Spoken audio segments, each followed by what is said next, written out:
السلام عليكم ورحمة الله وبركاته. الحمد لله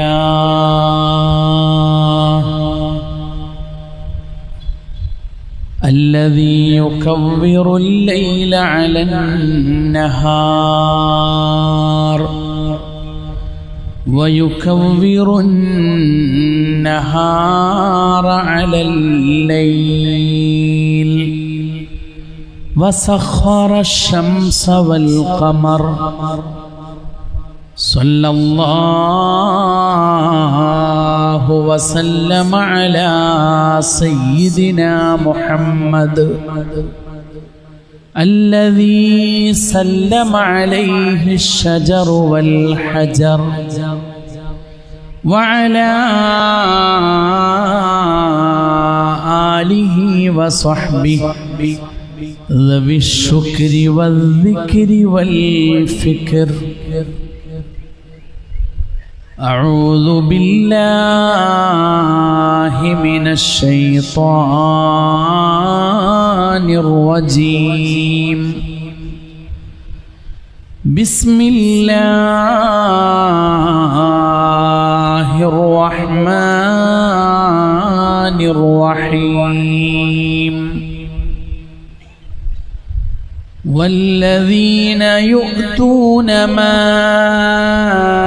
آتوا وقلوبهم وجلة أنهم إلى ربهم راجعون أولئك يسارعون في الخيرات وهم لها سابقون.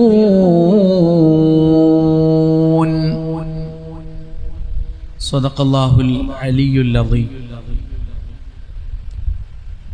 വേദിയിലും സദസ്സിലും സന്നിഹിതരായ മഹത്തുക്കളെ, പ്രിയപ്പെട്ട സുഹൃത്തുക്കളെ, മഹാനായ CM വലിയുല്ലാഹി ഖദ്ദസല്ലാഹു സിർറഹുൽ അസീസിന്റെ അനുഗ്രഹീതമായ ചാരത്ത് ആത്മീയ ചൈതന്യമുണർത്തുന്ന ഈ പരിസരത്ത്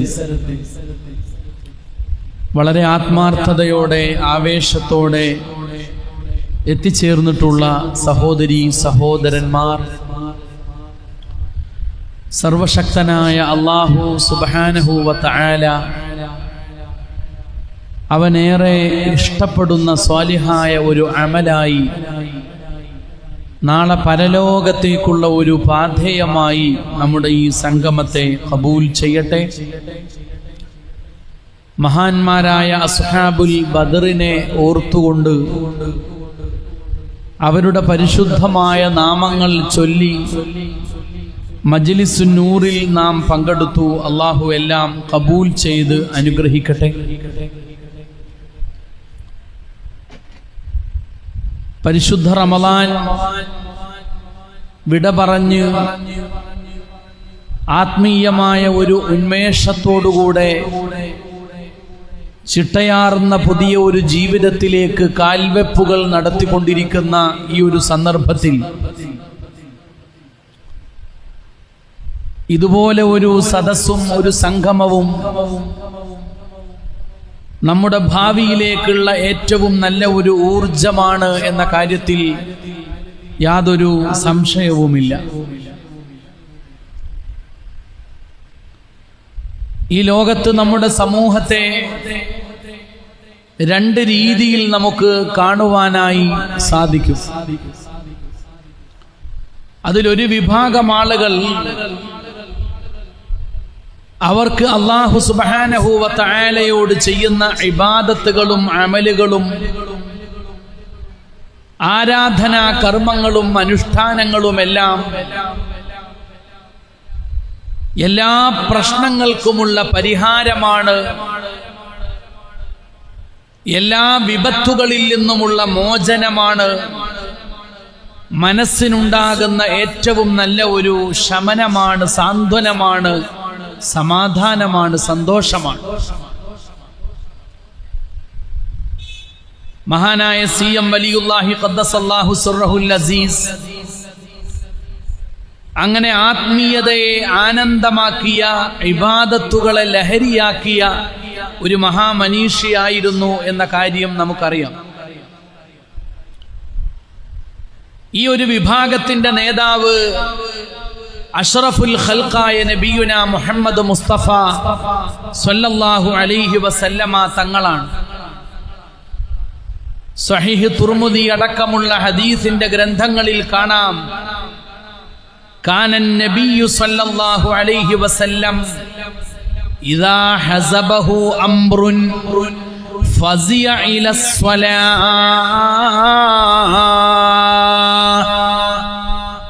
നബി സല്ലല്ലാഹു അലൈഹി വസല്ലമ തങ്ങളുടെ ജീവിതത്തിൽ ഏതു പ്രതിസന്ധി വന്നാലും ആ പ്രതിസന്ധി ഘട്ടത്തിലെ ഒരു ആശ്വാസമായി അവിടുന്ന് കണ്ടത് നിസ്കാരമാണ്. 2 റക്അത്ത് നിസ്കരിച്ചാൽ തീർന്നു പോകാത്ത വിഷമങ്ങളില്ല, അവസാനിക്കാത്ത പ്രശ്നങ്ങളില്ല. അതായിരുന്നു റസൂലുള്ളാഹി സ്വല്ലല്ലാഹു അലൈഹി വസല്ലമയുടെ ജീവിതം. നബി സല്ലല്ലാഹു അലൈഹി വസല്ലമ തങ്ങളുടെ ജീവിതത്തിലെ ഏറ്റവും വലിയ അത്ഭുതകരമായ, അതിശയകരമായ കാര്യം എന്ത് എന്ന് അന്വേഷിച്ചുകൊണ്ട് ചില സ്വഹാബികൾ മഹദിയായ ആയിഷ ബീവി റളിയല്ലാഹു തആല അൻഹയുടെ അരികിൽ വരുന്നുണ്ട്. നബി സല്ലല്ലാഹു അലൈഹി വസല്ലമ തങ്ങൾ വഫാത്തായി പോയ കാലമാണ്. നബി സല്ലല്ലാഹു അലൈഹി വസല്ലമയുടെ പേര് കേൾക്കുമ്പോൾ ആ മനോഹരമായ ഓർമ്മകളിലേക്ക് മനസ്സുകൊണ്ട് സഞ്ചരിക്കുമ്പോൾ കവിൽ തടങ്ങളിലൂടെ കണ്ണുനീര് ചാലായി ഒഴുകുന്ന ഏറ്റവും ദുഃഖപൂർണമായ അനുഭവത്തിലൂടെ കടന്നു പോകുന്ന സമയമാണ്. അതുകൊണ്ട് ആയിഷ ബീബി റളിയല്ലാഹു തആല അൻഹ നബി സല്ലല്ലാഹു അലൈഹി വസല്ലമ തങ്ങളെ കുറിച്ചുള്ള ചോദ്യങ്ങളിൽ നിന്ന് മനപൂർവം ഒഴിഞ്ഞു മാറുന്ന ഒരു സമയമാണ്.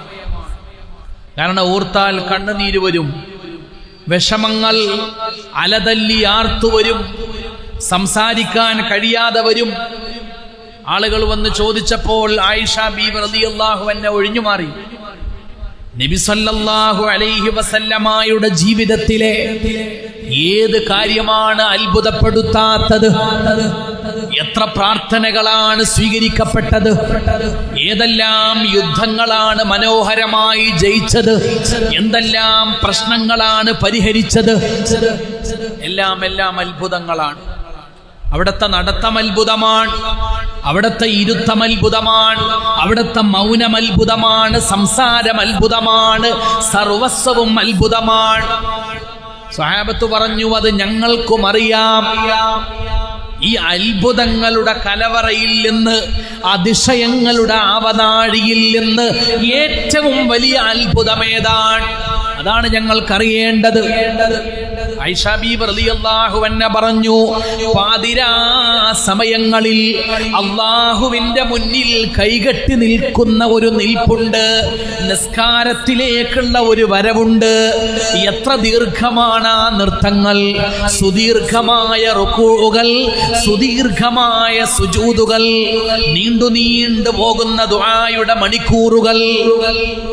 നിന്ന് നിസ്കരിച്ച് കാലില് നീര് വന്ന് വീർത്തു പോകുന്നത് പോലും അറിയാതെ ഇരിക്കുന്ന ഹബീബായ മുസ്തഫ സല്ലല്ലാഹു അലൈഹി വസല്ലം ലോകത്ത് മറ്റെന്ത് അനുഭവങ്ങളെക്കാളും ഹബീബിന് പ്രിയപ്പെട്ടത് നിസ്കാരമായിരുന്നു, ഇബാദത്തായിരുന്നു എന്ന് ആയിഷ ബീബി റളിയല്ലാഹു അൻഹ.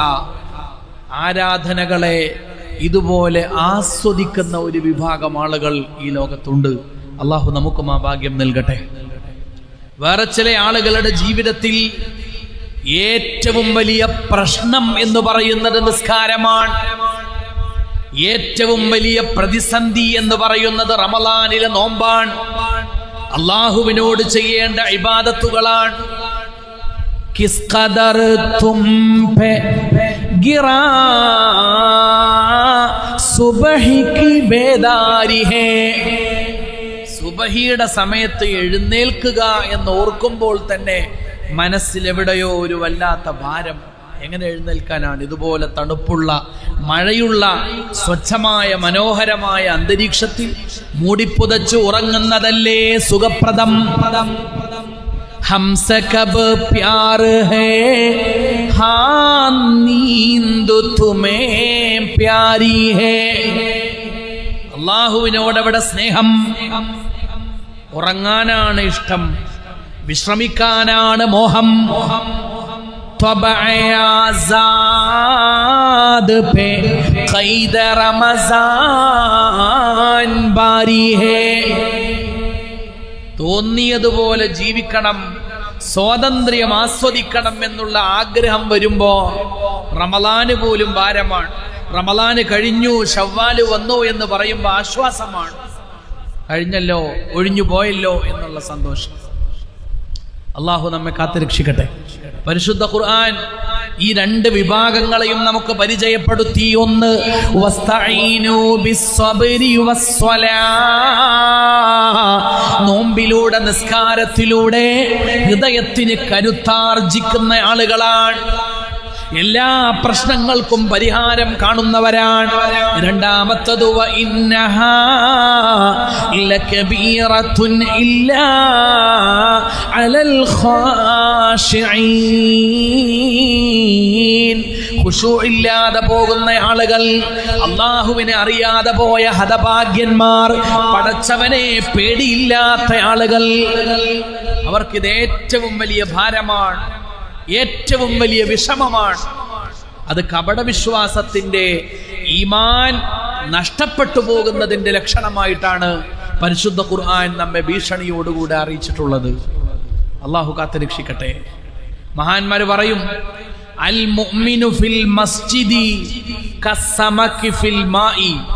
മുഅ്മിനായ ഒരു മനുഷ്യനെ പള്ളിയിൽ കൊണ്ടുവന്നാൽ, ഇതുപോലെയുള്ള ഒരു ആത്മീയമായ മജ്ലിസിൽ അവനെ കൊണ്ടുവന്നിരുത്തിയാൽ അവന്റെ മനസ്സേതുപോലെയാണെന്നറിയുമോ? കസ്സമകി ഫിൽ മാഇ.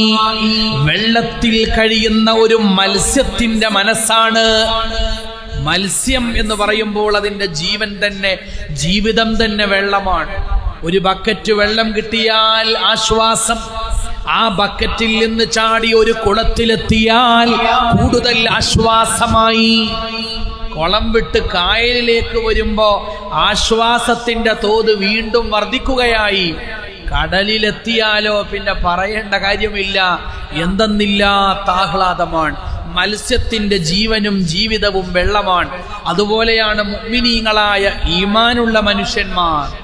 അവർക്ക് ആത്മീയമായ മജ്ലിസുകൾ, മസ്ജിദുകൾ, ആരാധനാലയങ്ങൾ അവരുടെ ജീവനാണ്, ജീവിതമാണ്. അവിടെ വന്നിരിക്കുമ്പോൾ ആശ്വാസമാണ്, സന്തോഷമാണ്, ഒരിക്കലും തീർന്നു പോകരുതേ എന്ന ചിന്തയാണ്.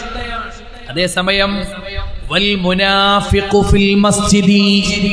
ഇതേ ആരാധനാലയങ്ങളുടെ ഉള്ളിലേക്ക് ഒരു മുനാഫിഖായ മനുഷ്യനെ കൊണ്ടുവന്നാൽ, കപടവിശ്വാസിയായ ഒരാളെ കൊണ്ടുവന്നാൽ,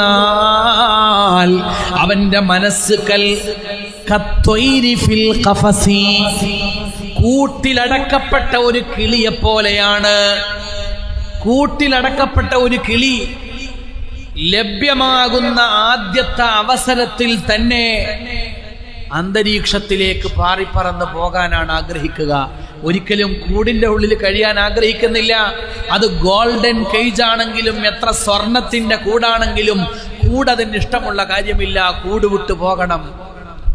ഈജിപ്തിലെ മഹാനായ ഒരു കവി മുമ്പ് പാടിയതുപോലെ, അൽഹബ്സു ലൈസ മദ്ഹബി വലൈസ ഫീഹി ത്വറബി വലസ്തു അർളാ ഖഫസ വഇയകും മിൻ ദഹബി. ഒരിക്കലും കൂട്ടിലടക്കപ്പെട്ട ഒരു ജീവിതം എനിക്ക് വേണ്ട. അത് സ്വർണത്തിന്റെ കൂടാണെങ്കിലും എനിക്ക് വേണ്ട. മനോഹരമായ പള്ളിയാണ്, AC വെച്ച് ശീതീകരിച്ച പള്ളിയാണ്, നല്ല പട്ടുപോലെ മൃദുലമായ കാർപ്പറ്റ് വിരിച്ച് സംവിധാനിച്ച പള്ളിയാണ്. ഭൗതികമായിട്ടുള്ള ഒരു സൗകര്യത്തിനും ഒരു സംവിധാനത്തിനും ഒരു കുറവുമില്ല.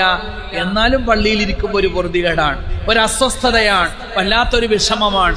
ഈമാനില്ലാതെ പോകുന്നതിൻ്റെ ഏറ്റവും വലിയ അവലക്ഷണം എന്ന് മഹാന്മാർ പഠിപ്പിച്ച കാര്യമാണ്. അള്ളാഹു നമ്മുടെ മനസ്സിൽ ഈമാൻ വർദ്ധിപ്പിച്ചു തരട്ടെ. മനസ്സിനെ ബലപ്പെടുത്തേണ്ട കാലമാണ്, ഈമാൻ വർദ്ധിപ്പിക്കേണ്ട കാലമാണ്. ഈ അടുത്ത കാലത്ത് കേരളം കേട്ട ഞെട്ടിപ്പിക്കുന്ന വാർത്തകളിൽ ഒന്ന് എറണാകുളത്തെ ലേക്ക് ഷോർ ഹോസ്പിറ്റലിലെ ചീഫ് യൂറോളജിസ്റ്റ് ആയിരുന്ന ഡോക്ടർ ജോർജ് പി എബ്രഹാമിന്റെ ആത്മഹത്യയാണ്. മാസത്തിൽ 50 ലക്ഷം രൂപ ശമ്പളം വാങ്ങുന്ന ഒരു ഡോക്ടർ എന്നാണ് പത്രങ്ങൾ എഴുതിയത്. ഓരോ മാസവും 1/2 കോടി രൂപ സാലറിയായി കൈപ്പറ്റുന്ന ഒരു ഡോക്ടർ. സമ്പത്തിന് കുറവുണ്ടോ? സ്വത്തിനും മുതലിനും കുറവുണ്ടോ? 3000-ലധികം കിഡ്നി ട്രാൻസ്പ്ലാന്റേഷൻ നടത്തി ഏറ്റവും മനോഹരമായ ട്രാക്ക് റെക്കോർഡുള്ള ഒരു ഡോക്ടറാണ്. ശാരീരികമായ ചില അസ്വസ്ഥതകൾ വന്നു, ചില രോഗങ്ങൾ വന്നു, പഴയതുപോലെ ചികിത്സിക്കാൻ കഴിയില്ലേ എന്ന ആശങ്കകൾ മനസ്സിൽ വന്നു. ഞാനിതാ സൂയിസൈഡ് ചെയ്യുകയാണ്. JP ഫാം എന്ന് പേരുള്ള സ്വന്തം ഫാം ഹൗസിൽ അദ്ദേഹം കയറിൽ കെട്ടിത്തൂങ്ങി മരിച്ചുപോയി. നമ്മൾ കേട്ടതാണ് ഈ വാർത്ത. മനസ്സിനെ ബലപ്പെടുത്താൻ ആത്മീയതയല്ലാതെ ഇബാദത്തുകളല്ലാതെ അല്ലാഹുവിൽ സമർപ്പിക്കപ്പെടുന്ന ഈമാനല്ലാതെ യഖീനല്ലാതെ മറ്റൊരു നിർവാഹമില്ല എന്ന തിരിച്ചറിവാണ് പ്രിയപ്പെട്ടവരെ ഈ ഉറൂസ് മുബാറക്കിൽ നിന്ന് പിരിഞ്ഞു പോകുമ്പോ ഹൃദയത്തിലേക്ക് നമ്മൾ കൊണ്ടുപോകേണ്ടത്. അല്ലാഹു നമ്മുടെ ഈമാൻ വർദ്ധിപ്പിക്കട്ടെ. നമ്മൾ എങ്ങനെയാണ് നമ്മുടെ ഈമാനിനെ വർദ്ധിപ്പിക്കേണ്ടത്? എങ്ങനെയാണ് ഇബാദത്തുകൾ നമുക്ക് ലഹരിയാകുന്നത്? എങ്ങനെയാണ് ഇബാദത്തിന്റെ മാധുര്യം നമുക്ക് നുണയാനാകുന്നത്? അതിനൊരുപാട് മാർഗങ്ങൾ അക്കമിട്ടുകൊണ്ട് പരിശുദ്ധ ഖുർആൻ നമ്മെ പഠിപ്പിച്ചതാണ്. അത് നമ്മൾ പഠിക്കണം, ജീവിതത്തിലേക്ക് എടുക്കണം, നിത്യജീവിതത്തിന്റെ ഭാഗമാക്കണം. നമ്മുടെ തെറ്റുകളെ തിരുത്താൻ, ഇബാദത്തുകളെ ലഹരിയാക്കാൻ അതുകൊണ്ട് തന്നെ നമുക്ക് സാധ്യമാണ്. അള്ളാഹു തൗഫീഖ് ചെയ്യട്ടെ. ഒന്നാമത്തെ കാര്യം സൂറത്തുൽ അഹ്സാബിലൂടെ അള്ളാഹു സുബ്ഹാനഹു വ തആല പഠിപ്പിച്ചു. അത് എല്ലാ വെള്ളിയാഴ്ചയും ഒന്നാമത്തെ ഖുതുബ തീരുമ്പോ നമ്മുടെ മിമ്പറുകളിൽ നിന്ന് മഹാന്മാരായ ഖതീബുമാർ നമ്മെ ഓതി കേൾപ്പിക്കുന്ന ഒരു വാചകമാണ്. യാ അയ്യുഹല്ലദീന ആമനൂ ഇത്തഖുല്ലാഹ വഖൂലൂ ഖൗലൻ സദീദാ. എങ്ങനെയാണ് അമലുകൾ നമുക്ക് ആനന്ദകരമാവുക? അതിനാദ്യം തന്നെ വേണ്ടത് തഖ്വയാണ്. തെറ്റുകളിൽ നിന്ന് മാറി നിൽക്കാനുള്ള മനസ്സാണ്. തഖ്വ എന്ന് പറഞ്ഞാൽ അതാണ്, തിന്മകളിൽ നിന്ന് മാറി നിൽക്കാനുള്ള തന്റെ ഇടത്തിന്റെ പേരാകുന്നു തഖ്വ. തഖ്വ എന്ന് പറഞ്ഞാൽ ഷാളല്ല. തഖ്വ എന്ന് പറഞ്ഞാൽ ഒരു നീളൻ കുപ്പായമല്ല. തഖ്വ എന്ന് പറഞ്ഞാൽ ഒരു പ്രത്യേകമായ ഭാവഹാവങ്ങളോ വേഷഭൂഷാദികളോ അല്ല. തഖ്വയുടെ മർമ്മം എന്ന് പറയുന്നത് പടച്ചവനെ പേടിച്ചുകൊണ്ട് തിന്മയിൽ നിന്ന് മാറി നടക്കാനുള്ള തന്റെ ഇടമാണ്. മഹാനായ യൂസുഫ് നബി അലൈഹിസ്സലാമിന് അല്ലാഹു നൽകിയത് ആ തന്റെ ഇടമാണ്. പ്രവാചകന്മാരായ പ്രവാചകന്മാരുടെ മുഴുവനും ഏറ്റവും വലിയ അലങ്കാരം എന്ന് പറയുന്നത് തഖ്വയാണ്. തഖ്വൽ ഇലാഹി മദാറു കുല്ലി സആദാ. തിന്മകളിൽ നിന്ന് മാറി നിൽക്കാനുള്ള തന്റെ ഇടം നമുക്കുണ്ടോ? ഇബാദത്തുകൾ അല്ലാഹു നമുക്ക് ലഹരിയാക്കി തരുമെന്നാണ്. ഹറാമായ ആനന്ദങ്ങളിൽ നിന്ന് വിട്ടു നിൽക്കുന്ന ഒരു മനസ്സുണ്ടാവുക, അതാണ് ഏറ്റവും പ്രധാനം. ഹറാമായ ആനന്ദങ്ങളിൽ നിന്ന് വിട്ടു നിൽക്കാനുള്ള മനസ്സുണ്ടാവുക. ഇന്ന് ഹറാമായ ആനന്ദങ്ങളാണ് ലോകത്ത് എവിടെയും നിറഞ്ഞു നിൽക്കുന്നത്, പ്രത്യേകിച്ച് നമ്മുടെ കൊച്ചു കേരളത്തിൽ. ഈ പരിസര പ്രദേശങ്ങളിലൂടെ ഓരോ ഗ്രാമങ്ങളിലൂടെ നമ്മൾ സഞ്ചരിക്കുമ്പോഴും ലഹരി കൊണ്ടുണ്ടായ ആയിരക്കണക്കിന് ദുരന്ത സംഭവങ്ങളെ എണ്ണി എണ്ണി പറയാൻ കഴിയുന്നവരാണ് ഈ സദസ്സിലിരിക്കുന്ന ഓരോ മുഅ്മിനീങ്ങളും. എത്ര എത്ര ഉമ്മമാർ അല്ലേ, സ്വന്തം മക്കളാൽ കൊല്ലപ്പെട്ട ഉമ്മമാർ. ഈ അടുത്ത കാലത്ത് നമ്മുടെ ജില്ലയിൽ, നമ്മുടെ ഈ പരിസരങ്ങളിൽ പ്രത്യേകിച്ച് ഒരുപാട് സംഭവങ്ങൾ അടിക്കടി ഉണ്ടായി. ഭാര്യയെ കൊലപ്പെടുത്തുന്നവർ, ഉമ്മയെ കൊലപ്പെടുത്തുന്നവർ, അല്ലേ? മലയാളത്തിനത് പുതുമയില്ലാത്തൊരു വാർത്തയായി. Firstly man takes the drink, then the drink takes the man എന്ന് പറഞ്ഞതുപോലെ ഒരു തമാശക്ക് വേണ്ടി, കൂട്ടുകാരുടെ ഇടയിൽ ആളാവാൻ വേണ്ടി, ടൂറ് പോകുമ്പോൾ ഒരു വൈബ് കിട്ടാൻ വേണ്ടി, അങ്ങനെ നിസ്സാരമായ കാരണങ്ങൾ പറഞ്ഞ് ലഹരിയുടെ, മദ്യത്തിന്റെ, മയക്കുമരുന്നുകളുടെ ആനന്ദത്തിലേക്ക് എടുത്തു ചാടിപ്പോയ എത്രയെത്രയോ യൗവനങ്ങൾ അവസാനം മാതാപിതാക്കളുടെ ഘാതകരായി, സമുദായത്തിനും സമൂഹത്തിനും ചീത്തപ്പേരുണ്ടാക്കുന്നവരായി, തീർത്താൽ തീരാത്ത വേദനകൾ സമ്മാനിക്കുന്നവരായി, ഏറ്റവും ദുഷിച്ച കഥാപാത്രങ്ങളായി വാർത്തകളിൽ നിറയുന്നത് നമ്മൾ കാണുകയാണ്. നമ്മൾ ഓർക്കണം, ലഹരി പദാർത്ഥങ്ങളിലൂടെ ആനന്ദം കണ്ടെത്തുന്ന ഒരാൾക്ക് എങ്ങനെയാണ് ഇബാദത്തുകളുടെ ലഹരി അനുഭവിക്കാൻ സാധ്യമാവുക? എന്തെല്ലാം നുണകൾ പറഞ്ഞിട്ടാണ് ഈ രാജ്യത്ത് ലഹരിയെ ആളുകൾ വ്യാപിപ്പിച്ചുകൊണ്ടിരിക്കുന്നത്.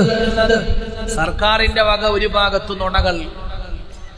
അങ്കുലി പരിമിതമായ ബാറുകൾ ഉണ്ടായിരുന്ന കേരളത്തിൽ കുറഞ്ഞ കാലം കൊണ്ട് 600ഉം 800ഉം 900ഉം ഒക്കെ ബാറുകൾ അടിക്കടി തുറക്കപ്പെടുകയാണ്.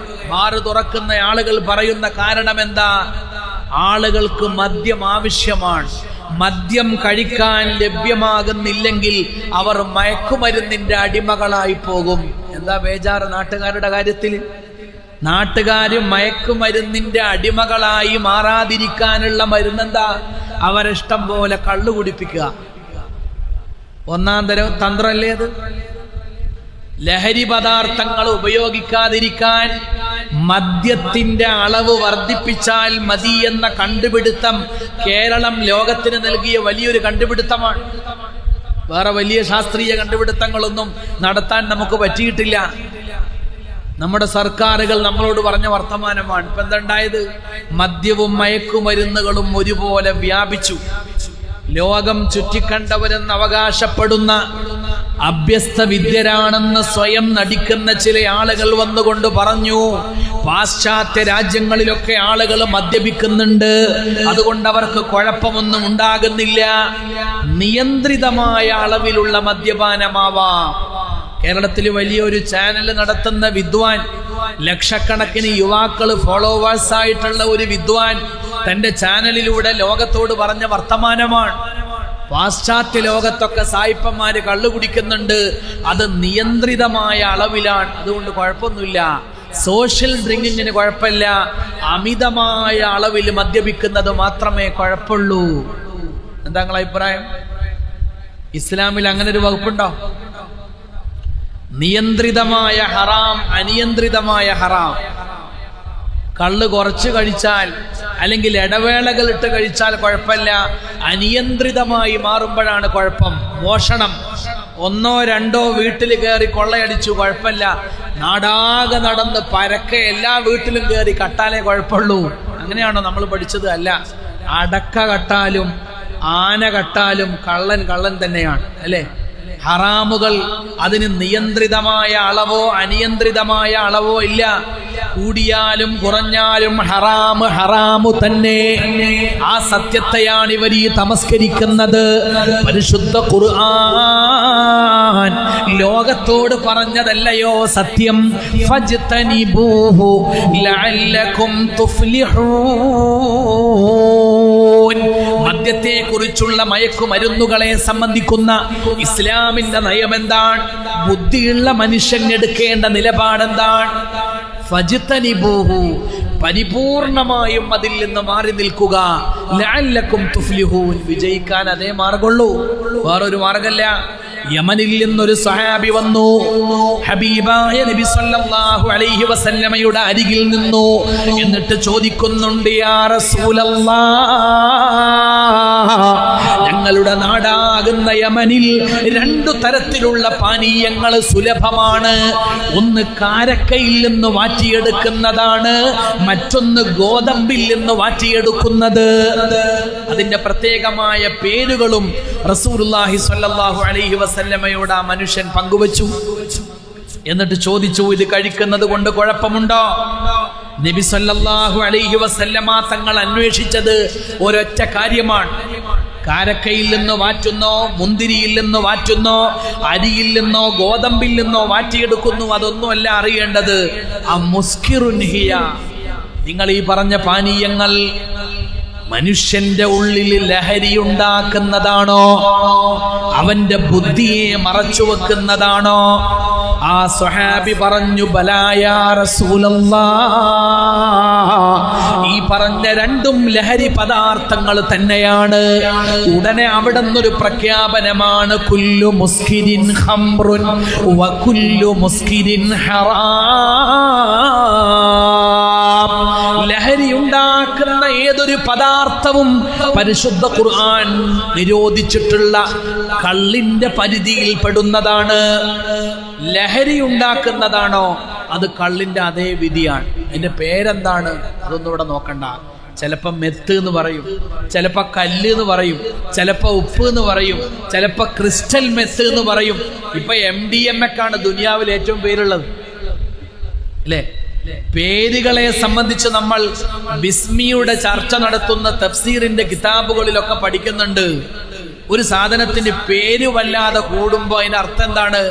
ആ സാധനത്തിന് ജനങ്ങളുടെ മനസ്സിൽ വല്ലാത്ത മഹത്വം വർദ്ധിക്കുന്നുണ്ട് എന്നാണ്. അള്ളാഹ്ക്ക് ഒരുപാട് പേരുകളുണ്ട്. മദീന മുനവ്വറയിൽ നമ്മൾ ചെന്നാൽ ബാബുസലാമിലൂടെ കടന്നു പോകുമ്പോ ഹബീബായ നബി സല്ലല്ലാഹു അലൈഹി വസല്ലമയുടെ 313ഓളം വരുന്ന പേരുകൾ നമുക്കവിടെ ചുമരുകളിൽ ഉല്ലേഖനം ചെയ്യപ്പെട്ടതു കാണാം.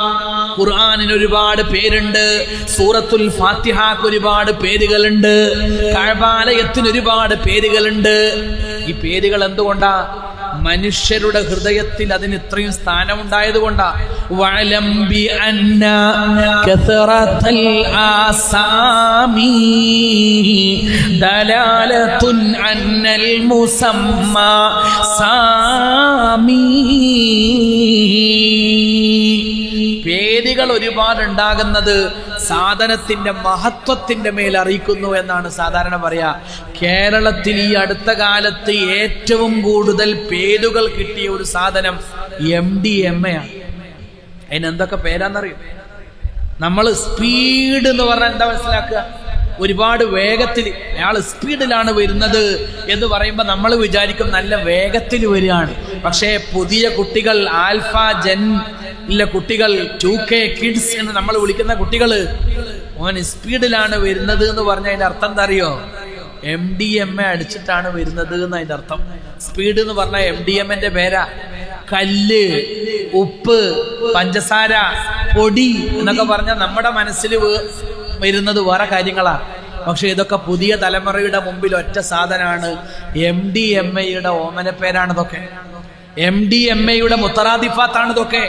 കേരളത്തിന്റെ ഒരു ദേശീയ ഭക്ഷണം പോലെ MDMA മാറുന്ന ദാരുണമായ ഒരു കാലത്തിരുന്നു കൊണ്ട് എൻ്റെ പ്രിയപ്പെട്ട ചെറുപ്പക്കാരെ, രക്ഷിതാക്കൾ ആലോചിക്കണം, നമുക്കിത് വേണോ? ലഹരി പദാർത്ഥങ്ങളിൽ നിന്ന് ആനന്ദം കണ്ടെത്തുന്ന ഒരു തലമുറക്കെങ്ങനെയാണ് നിസ്കാരം ലഹരിയാവുക? അവർക്കെങ്ങനെയാണ് റമളാൻ ലഹരിയാവുക? സുബ്ഹാനല്ലാഹ്, അല്ലാഹു പഠിപ്പിക്കുകയാണ്, ഇത്തഖുല്ലാഹ്,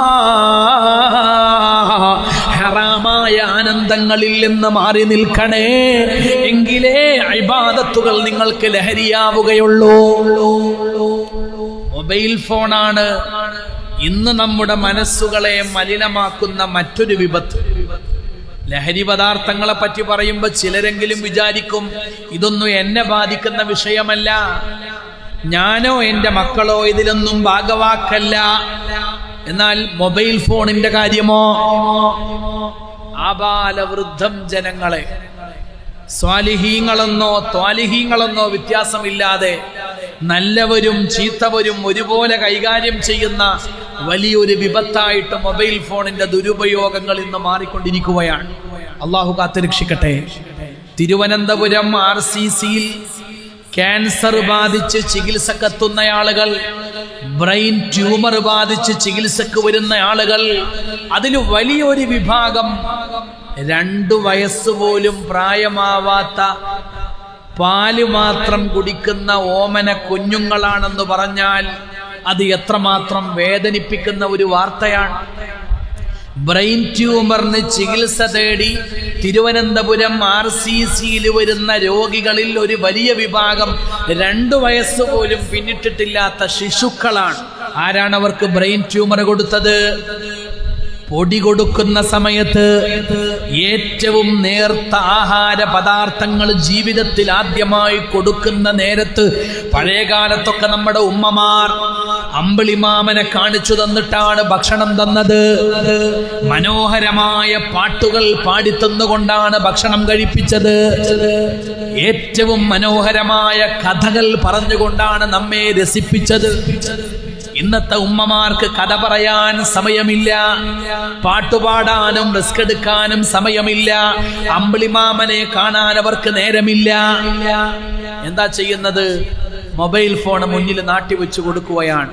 ഈ മൊബൈൽ ഫോണിലെ സ്ക്രീനിലേക്ക് നോക്കിയിട്ടാണ് 1ഉം 2ഉം വയസ്സുള്ള ഓമന കുഞ്ഞുങ്ങൾ പോലും പൊടി കഴിക്കുന്നത്, നേർത്ത ആഹാരങ്ങൾ ആദ്യമായി കഴിച്ചു തുടങ്ങുന്നത്. ഇങ്ങനെ ദിവസവും 2ഉം 3ഉം നേരം എത്രയോ സമയം ഈ മൊബൈൽ ഫോണിന്റെ സ്ക്രീനിലേക്ക് കുഞ്ഞു കണ്ണുകൾ നട്ട് ഈ കുഞ്ഞുങ്ങളുടെ മസ്തിഷ്കത്തിലേക്ക് ട്യൂമർ വരികയാണ്. മാരകമായ രോഗങ്ങൾക്ക് ഈ കുഞ്ഞുമക്കൾ അടിമപ്പെടുകയാണ്. അല്ലാഹുവേ കാത്ത് രക്ഷിക്കണേ തമ്പുരാനെ. പഴയകാലത്ത് നമ്മൾ പറയും, ഒരു നാട്ടിലെ ചെറുപ്പക്കാര് ഒരു പക്ഷേ ഒരുപാട് തെറ്റുകൾ ചെയ്തേക്കാം, പക്ഷെ അവിടെ നല്ലവരായ വന്യവയോധികരായ മനുഷ്യരുണ്ടല്ലോ.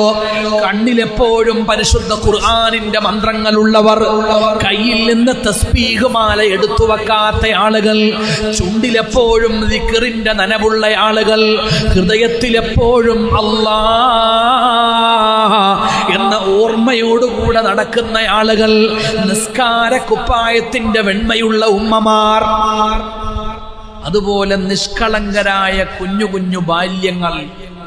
ഈ നിഷ്കളങ്കരായ ബാലികാ ബാലന്മാരും വന്യവയോധികരായ ആളുകളും ഒരു നാട്ടിൽ ജീവിക്കുമ്പോ അവരുണ്ടാകുന്നത് കൊണ്ട് അള്ളാന്റെ റഹ്മത്തിറങ്ങും എന്നാണ് പഴയ കാലങ്ങളിലൊക്കെ നമ്മൾ പറഞ്ഞിരുന്നത്, അല്ലേ?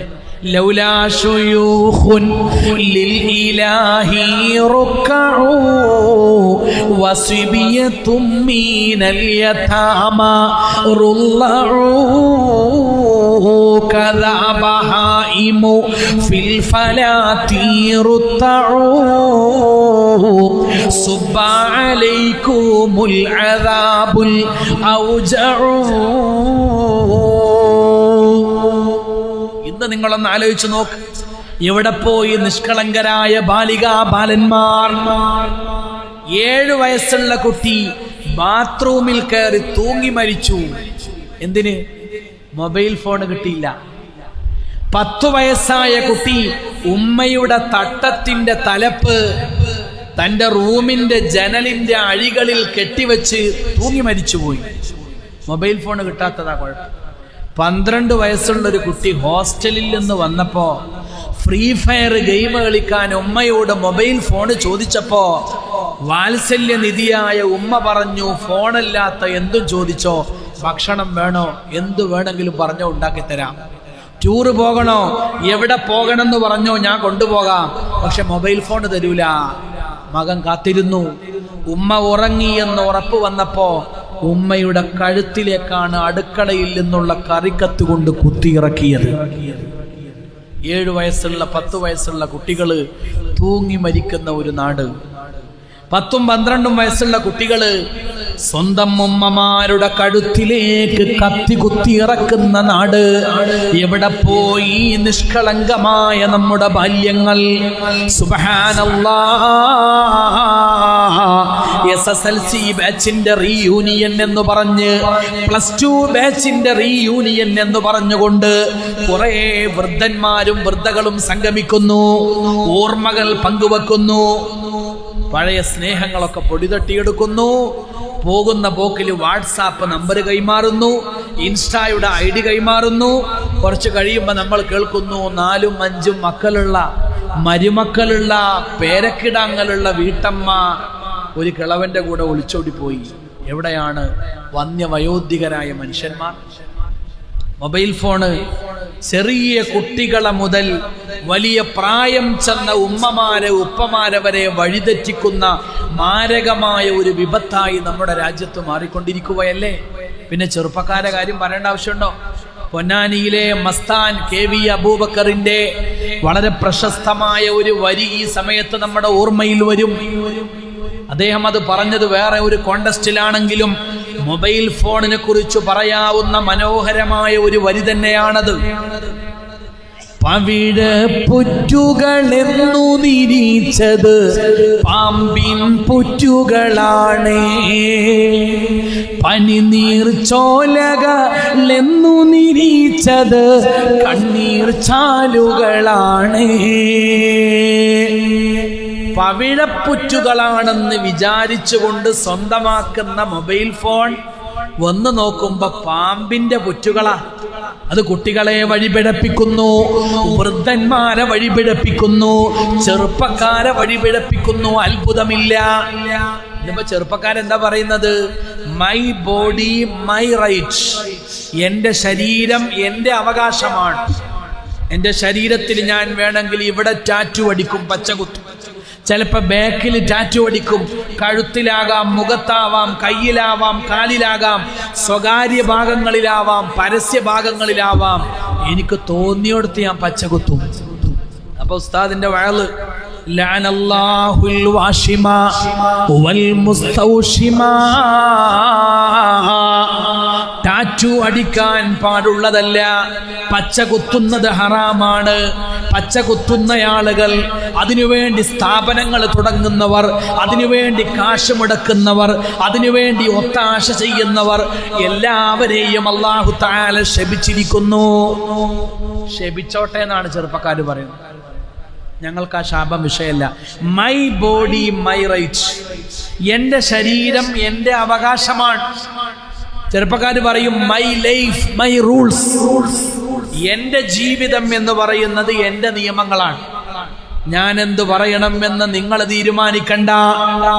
ഞാൻ എന്തു ചെയ്യണമെന്ന് മതം തീരുമാനിക്കേണ്ടതില്ല. ഞാൻ എന്തു ചെയ്യണമെന്ന് അല്ലാഹുവോ പരിശുദ്ധ ഖുർആനോ ഹബീബായ നബി സല്ലല്ലാഹു അലൈഹി വസല്ലമയോ തീരുമാനിക്കണ്ട. പണ്ഡിതന്മാർ എന്റെ ജീവിതത്തെ കുറിച്ച് അഭിപ്രായം പറയണ്ട. My life my rules. മഹാനായ ഇബ്രാഹിം ഇബ്നു അദ്ഹം റളിയല്ലാഹു തആല അൻഹുവിന്റെ വാക്കുണ്ട്. ഇതൊന്നും പുതിയ വാദങ്ങളായിട്ട് നമ്മൾ കാണേണ്ട ആവശ്യമില്ല. ലോകം ഉണ്ടായ കാലം മുതലേ ഈ പറഞ്ഞ നിരീശ്വരവാദങ്ങളും, ഈ പറഞ്ഞ പുതിയ വാദങ്ങളും, ഈ പറഞ്ഞിട്ടുള്ള സ്വാതന്ത്ര്യവാദങ്ങളും ഒക്കെ ഉണ്ടായിട്ടുണ്ട്. അതിനൊക്കെ പഴയ പേര് മാറ്റിയിട്ട് പുതിയ പേരുകൾ വന്നു. വീഞ്ഞ് പഴയ തന്നെയാണ്, കുപ്പി മാറിയെന്നേ ഉള്ളൂ, ലേബല് മാറിയെന്നേ ഉള്ളൂ. മനസ്സിലാക്കണം. എന്റെ സഹോദരന്മാരെ ഓർക്കണം. മഹാനായ ഇബ്രാഹിം ഇബ്നു അദ്ഹം റളിയല്ലാഹു അൻഹു പറയുകയാണ്, പൊന്നു മോനെ, നിനക്ക് പറയാം നിന്റെ ജീവിതം നിന്റെ ഇഷ്ടത്തിന് പോകുമെന്ന്. അല്ലാഹുവിന്റെ നിയമങ്ങൾ എനിക്ക് ബാധകമല്ല. തോന്നിയതുപോലെ ഞാൻ ജീവിക്കുമെന്ന് നിനക്ക് പറയാം.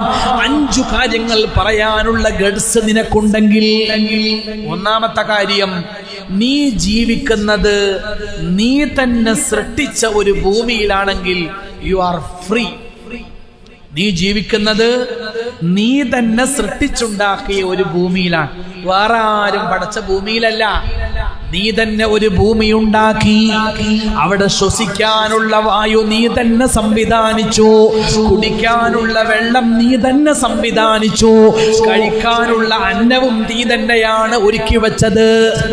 എല്ലാം നിന്റെ ക്രിയേറ്റിവിറ്റിയാണ്, എല്ലാം നിന്റെ ബുദ്ധിയാണ്, നിന്റെ കഴിവാണ്, നിന്റെ സൃഷ്ടിയാണ്. ഒരു കുഴപ്പമില്ല.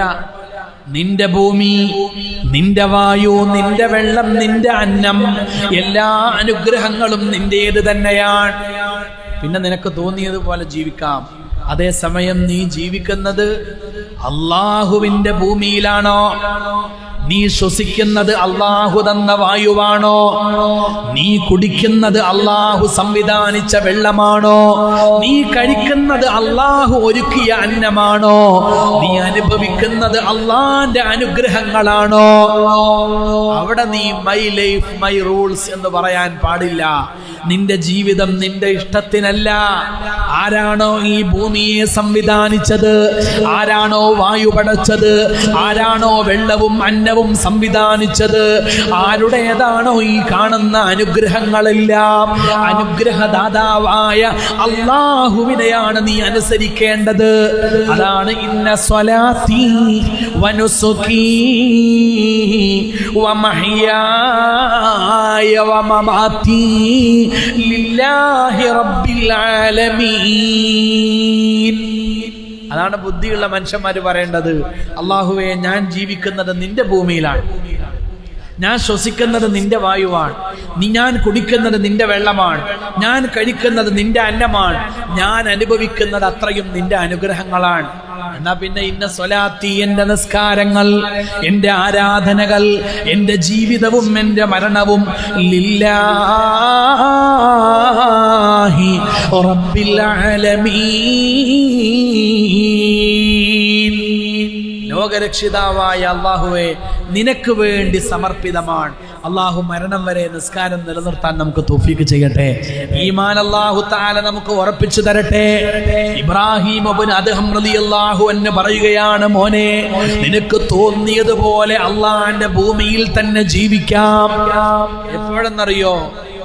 അള്ളാഹുവിന്റെ ഭൂമിയിൽ അവൻ അറിയാത്ത, അവൻ കാണാത്ത, അവൻ കേൾക്കാത്ത, അവനെ പറ്റിച്ചു ജീവിക്കാവുന്ന ഒരു സ്ഥലം നീ കണ്ടെത്തുകയാണെങ്കിൽ നിനക്ക് ധൈര്യമായി തോന്നിയതുപോലെ ജീവിക്കാം.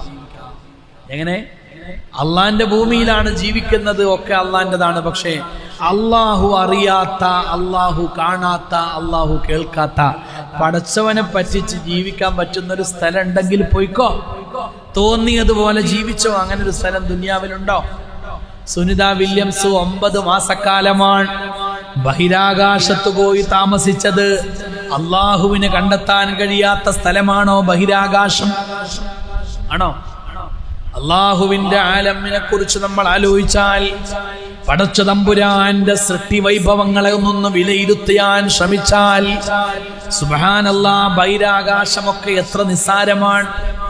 ഇപ്പൊ സൂര്യൻ എന്ന് പറയുന്ന ഒരു നക്ഷത്രം, ആ നക്ഷത്രത്തിന് ചുറ്റും കറങ്ങിക്കൊണ്ടിരിക്കുന്ന ഭൂമിയടക്കമുള്ള 8 ഗ്രഹങ്ങൾ, ഇങ്ങനെ ഒരുപാട് ലക്ഷക്കണക്കായ നക്ഷത്രങ്ങളുണ്ട്. ആ നക്ഷത്രങ്ങൾക്ക് ചുറ്റും കറങ്ങുന്ന ഒരുപാട് ഗ്രഹങ്ങളുണ്ട്. നാം ഉൾക്കൊള്ളുന്ന സൗരയൂഥമടക്കുള്ള ഉൾക്കൊള്ളുന്ന ഗാലക്സിയെ നമ്മൾ വിളിക്കുന്ന പേരാണ് മിൽക്കി വേ, ക്ഷീരപഥം. എത്ര അതിൻ്റെ ഒരു ദൂരം? ശാസ്ത്രം പറയുന്നത് ഒരാള് 10,000 കോടി കൊല്ലം ഫ്ലൈറ്റിൽ സഞ്ചരിച്ചെങ്കിൽ മാത്രമേ നാം ഉൾക്കൊള്ളുന്ന ഈ ഗാലക്സിയുടെ ഒരറ്റത്ത് നിന്ന് മറ്റേ അറ്റം വരെ സഞ്ചരിക്കാൻ കഴിയൂ. കണക്കുകൾ നിസ്സാരമല്ല. 10,000 കൊല്ലമല്ല. ആദം നബി അലൈഹിസ്സലാം ജീവിച്ചിട്ട് 10,000 കൊല്ലമേ ആയിട്ടുള്ളൂ. മനുഷ്യൻ ഈ ഭൂമിയിൽ വന്നിട്ട് 10,000 കൊല്ലമേ ആയിട്ടുള്ളൂ. ഇത് 10,000 അല്ല, 10,000 കോടി. 1 കോടി എന്ന് പറഞ്ഞാൽ ചില്ലറയാണോ? 10,000 കോടി വർഷങ്ങൾ ഒരു ഫ്ലൈറ്റിൽ നമ്മൾ സഞ്ചരിച്ചെങ്കിലേ നാം ഉൾപ്പെടുന്ന ഗാലക്സിയുടെ ഒരറ്റത്ത് നിന്ന് മറ്റേ അറ്റത്തേക്ക് എത്താൻ പറ്റുള്ളൂ. ഇങ്ങനെയുള്ള ഒരു ഗാലക്സിയല്ല, 6,000 മില്യൺ ഗാലക്സികൾ സയൻസ് കണ്ടെത്തിയത് തന്നെയുണ്ട്. കണ്ടെത്താത്ത ഗാലക്സികൾ വേറെയുമുണ്ട്. ഇതൊക്കെ സ്ഥിതി ചെയ്യുന്നത് 1-ാം ആകാശത്തിന്റെ കീഴിലാണ്. അതുപോലെ 2-ാം ആകാശം, 3-ാം ആകാശം, 7 ആകാശങ്ങൾ വേറെ. അതിനെ എല്ലാം പുറമെയായിട്ട് അർശുണ്ട്, കുർസിയുണ്ട്, അള്ളാഹുവിന്റെ സിംഹാസനങ്ങളുണ്ട്. ഒന്ന് ഓർത്തു നോക്ക്. ആ പടച്ച തമ്പുരാന്റെ പ്രപഞ്ചത്തോട് ചേർത്ത് നോക്കുമ്പോ സുനിത വില്യംസ് 9 മാസം പോയി പാർത്ത ബഹിരാകാശമൊക്കെ എത്ര നിസ്സാരമാണ്. 400 കിലോമീറ്റർ മാത്രം അകലെ നിന്ന് വളരെ സുരക്ഷിതമായി കടലിലേക്ക് വന്ന് ലാൻഡ് ചെയ്യാൻ 17.5 മണിക്കൂർ എടുത്തു എന്ന് നമ്മൾ പത്രത്തിൽ വായിച്ചു. എത്രയാ ഈ പ്രപഞ്ചത്തിന്റെ വിശാലത! ഈ പ്രപഞ്ചത്തിന്റെ ഏതു കോണിൽ നമ്മൾ പോയി സഞ്ചരിച്ചാലും അള്ള കാണാത്ത ഒരു ഇടമുണ്ടോ? അള്ള അറിയാത്ത ഒരു സ്ഥലമുണ്ടോ? അല്ലാഹുവിന് കേൾക്കാൻ പറ്റാത്ത ഒരു രംഗമുണ്ടോ? സുബ്ഹാനല്ലാഹ്. ഇബ്രാഹിം ഇബ്നു അദ്ഹം റളിയല്ലാഹു അൻഹു പറയുകയാണ്, അള്ളാഹു കാണുകയോ കേൾക്കുകയോ അറിയുകയോ ചെയ്യാത്ത ഒരു സ്ഥലമുണ്ടെങ്കിൽ നീ അവിടെ പോയി തോന്നിയതുപോലെ ജീവിച്ചോ. തൽക്കാലം അങ്ങനെ ഒരു സ്ഥലം ദുനിയാവിലില്ല. അദ്ദേഹം പറയുകയാണ്, അസ്രായീൽ അലൈഹിസ്സലാം വരുമ്പോ, അസ്രായീലെ എനിക്കിപ്പോ വരാൻ മനസ്സില്ല, ഞാനിപ്പോ വരാൻ തയ്യാറായിട്ടില്ല. മരണത്തെ എനിക്ക് വെറുപ്പാണ്, അറപ്പാണ്, ദേഷ്യമാണ്. അതുകൊണ്ട് മരണത്തിന്റെ മാലാഖ, നിന്നെ എനിക്ക് ഇഷ്ടമല്ല, നീ എന്റെ മുന്നിൽ നിന്ന് പോകണമെന്ന് പറയാൻ അസ്രായീൽ അലൈഹിസ്സലാമിനെ ദൂരേക്ക് ആട്ടി ഓടിക്കുവാൻ നിനക്ക് ധൈര്യമുണ്ടോ? അതിനു മാത്രം ഗഡ്സ് ഉള്ളവനാണോ നീ? നിനക്ക് തോന്നിയതുപോലെ ജീവിക്കാം. നാളെ നരകം കാക്കുന്ന സബാനിയത്തിന്റെ മലക്കുകൾ ചങ്ങലക്കെട്ടുകളിൽ ഇട്ടുകൊണ്ട് നിന്നെ വലിച്ചഴച്ച് കൊണ്ടുപോകാൻ വരുമ്പോ സബാനിയത്തിന്റെ മലക്കുകളെ ധിക്കരിക്കാനും അവരോട് പോടാ എന്ന് പറഞ്ഞ് ആട്ടിയോടിക്കാനുമുള്ള ഗഡ്സ് നിനക്കുണ്ടോ? നിനക്ക് തോന്നിയതുപോലെ ജീവിക്കാം. ഈ പറഞ്ഞ 5 കാര്യങ്ങളും സാധ്യമല്ല. സ്വന്തമായിട്ട് നമ്മളാരും ഭൂമി വടച്ചിട്ടില്ല, നമ്മളാരും വായുവോ വെള്ളമോ അന്നമോ സംവിധാനിച്ചിട്ടില്ല. പടച്ചവൻ കാണാത്ത ഒരു സ്ഥലം ഈ പ്രപഞ്ചത്തിലില്ല. അസ്രായീൽ അലൈഹിസ്സലാമിനെ ആട്ടി ഓടിക്കാനുള്ള ഗഡ്സ് നമുക്കില്ല. സബാനിയത്തിന്റെ മലക്കുകളുടെ മുഖത്ത് നോക്കാനുള്ള ധൈര്യം പോലും എൻ്റെ പ്രിയപ്പെട്ടവരെ നമുക്കുണ്ടാവില്ല. പിന്നെ എങ്ങനെയാണ് എൻ്റെ ജീവിതം? എൻ്റെ നിയമങ്ങളാണ്, എനിക്ക് തോന്നിയത് പോലെയാണ് എൻ്റെ ജീവിതം കൊണ്ടുപോവുക എന്ന് പറയാൻ ചിന്തിക്കുന്ന ഒരു മനുഷ്യന് സാധ്യമാവുക ഇല്ല. ഇല്ല, ചിന്തിക്കുന്ന മനുഷ്യനൊരൊറ്റ വാക്കേ ഉള്ളൂ, റദീനാ ബില്ലാഹി റബ്ബാ വബിൽ ഇസ്ലാമി ദീനാ വബിമുഹമ്മദിൻ നബിയ്യാ. അല്ലാഹു ആ ഈമാൻ നമുക്ക് ഉറപ്പിച്ചു തരട്ടെ. ഹറാമായ ആനന്ദങ്ങളിൽ നിന്ന് മാറി നിൽക്കുന്നവർക്കാണ് ഇബാദത്തുകളുടെ ആനന്ദം കൊടുക്കുക എന്ന് പരിശുദ്ധ ഖുർആൻ നമ്മെ പഠിപ്പിക്കുകയാ. അള്ളാഹു നമുക്ക് തൗഫീഖ് നൽകട്ടെ. ഇനി രണ്ടാമത്തെ ഒരു കാര്യം കൂടി പറയാം. അത് സൂറത്തുൽ അറാഫിൽ അല്ലാഹ് പഠിപ്പിച്ചതാ. എന്താ പറഞ്ഞത്? യാ ബനി ആദം ഖുദൂ സീനതകും ഇൻദ കുല്ലി മസ്ജിദ്. ഓരോ നിസ്കാരത്തിന്റെ സമയത്തും മനുഷ്യരെ നിങ്ങൾ പരമാവധി ഭംഗിയോടുകൂടെ വേണം വരാൻ. ഈ ആയത്ത് ഒരുപാട് അർത്ഥതലങ്ങൾക്ക് സാധ്യതയുള്ള ഒരു ആയത്താണ്. ഇതിൽ നിന്ന് കർമ്മശാസ്ത്രത്തിന്റെ ഒരുപാട് വിധിവിലക്കുകൾ, നിസ്കാരത്തിന്റെ ഷർത്തുകൾ അടക്കമുള്ള കാര്യങ്ങൾ മഹാന്മാര് പിടിച്ചെടുത്തു, ഫുഖഹാ മനസ്സിലാക്കി. ഔറത്ത് മറക്കണം നിസ്കരിക്കുന്ന സമയത്ത്, ശരീരത്തിന് വൃത്തിയുണ്ടാകണം, അശുദ്ധികളിൽ നിന്ന് നജസിൽ നിന്ന് വൃത്തിയുണ്ടാകണം, വസ്ത്രത്തിൽ വൃത്തിയുണ്ടാകണം, നിസ്കരിക്കുന്ന സ്ഥലം വൃത്തിയാകണം. ഇങ്ങനെ ഒരുപാട് കാര്യങ്ങൾ, ഒരുപാട് മസലകൾ. ആ കൂട്ടത്തിൽ മഹാനായ ഇമാം ഗസാലി റഹ്മത്തുള്ളാഹി അലൈഹി പറയുന്ന ഒരു വർത്തമാനമുണ്ട്. യാ ബനി ആദം ഖുദൂ സീനതകും ഇൻദ കുല്ലി മസ്ജിദ്. നിസ്കരിക്കുന്ന സമയത്ത് പരമാവധി ഭംഗിയാക്കണം എന്ന് പറഞ്ഞത് കേവലം ബാഹ്യമായ ശരീരം മാത്രമല്ല, ധരിക്കുന്ന അണിയുന്ന ഈ വസ്ത്രം മാത്രമല്ല. മനുഷ്യ, നിന്റെ മനസ്സാണ് ഏറ്റവും ആദ്യമായി നീ നിസ്കരിക്കുന്ന സമയത്ത് ഭംഗിയാക്കേണ്ടത്. ഹൃദയത്തെ വൃത്തിയുള്ളതാക്കി മാറ്റണം, ഹൃദയത്തെ ഭംഗിയുള്ള മനസ്സാക്കി മാറ്റണം. എങ്കിലേ നിസ്കാരങ്ങളാവൂ. അതിനെന്താ വേണ്ടത്? അവിടെ തന്നെ പറയുന്നുണ്ട്, വകുലൂ വശ്റബൂ വലാ തുസ്രിഫൂ ഇന്നഹു ലാ യുഹിബ്ബുൽ മുസ്രിഫീൻ. നിങ്ങൾ ഭക്ഷണം കഴിക്കുമ്പോൾ, വെള്ളം കുടിക്കുമ്പോൾ ഹലാലായതെന്തും നിങ്ങൾക്ക് അനുഭവിക്കാനുള്ളതാണ്. പക്ഷേ അമിതമാവരുതേ, ഹലാല് തന്നെ അമിതമായി പോവരുതേ. ഹലാലായ സുഖ സൗഭാഗ്യങ്ങൾ തന്നെ അമിതമായി കഴിഞ്ഞാൽ മനസ്സിന്റെ ഭംഗി നഷ്ടപ്പെടും എന്നാണ് ഖുർആൻ പഠിപ്പിക്കുന്ന വളരെ പ്രധാനപ്പെട്ട പാഠം. ഹറാം ഒഴിവാക്കിയാൽ മാത്രം പോരാ, ഹലാലായ സുഖാനുഭവങ്ങൾ തന്നെ അമിതമാകുന്നത് സൂക്ഷിക്കണം. ഇവിടെ മറവിട്ട് കിടക്കുന്ന നമ്മളൊക്കെ ഇന്നിവിടെ ഒരുമിച്ച് കൂടാൻ കാരണമായിട്ടുള്ള മഹാനായ CM വലിയുല്ലാഹി ഖദ്ദസല്ലാഹു സിർറഹുൽ അസീസ്, കോഴിക്കോട് അവിടെ നിന്ന് താമസിച്ചിരുന്ന വീട്ടില് അവിടുത്തെ ആത്മീയ ഗുരുവായിട്ടുള്ള മഹാനായ ഷെയ്ഖ് മൊയ്തീൻ സാഹിബിന്റെ ശിക്ഷണത്തിൽ കഴിയുമ്പോൾ 3 വർഷത്തോളം അവിടത്തേക്കുണ്ടായിരുന്ന ഒരു റിയാലയെ സംബന്ധിച്ച് അവിടുത്തെ ജീവചരിത്രങ്ങളിൽ കാണാം. എന്താ പ്രത്യേകത? എല്ലാ ദിവസവും അള്ളാഹു നോമ്പ് ഹറാമാക്കിയ ദിവസങ്ങളിൽ ഒഴികെ ആ 3 കൊല്ലവും എല്ലാ ദിവസവും നോമ്പാണ്. രാത്രിയും പകലും ഉറക്കമില്ലാതെ വിശ്രമമില്ലാതെ നിതാന്തമായ നിരന്തരമായ നിസ്കാരങ്ങളും ദിക്റുകളും സ്വലാത്തുകളും ദുആകളും ഇബാദത്തുകളുമാണ്. സംസാരമില്ല, ഭക്ഷണമില്ല, ഉറക്കമില്ല. ജീവിച്ചു പോകാൻ അത്യാവശ്യമുള്ള ഉറക്കം, ജീവിച്ചു പോകാൻ അത്യാവശ്യമുള്ള ഭക്ഷണം, ഏറ്റവും അനിവാര്യമായ ഘട്ടങ്ങളിലുള്ള സംസാരം. കാരക്ക മാത്രം, അത്താഴത്തിനും കാരക്ക, നോമ്പ് തുറക്കുമ്പോഴും കാരക്ക. നമ്മളും അത്താഴത്തിനും കാരക്ക കഴിക്കാറുണ്ട്, നോമ്പ് തുറക്കുമ്പോഴും കാരക്ക ഉപയോഗിക്കാറുണ്ട്. ഒരു ബറക്കത്തിന് വേണ്ടി.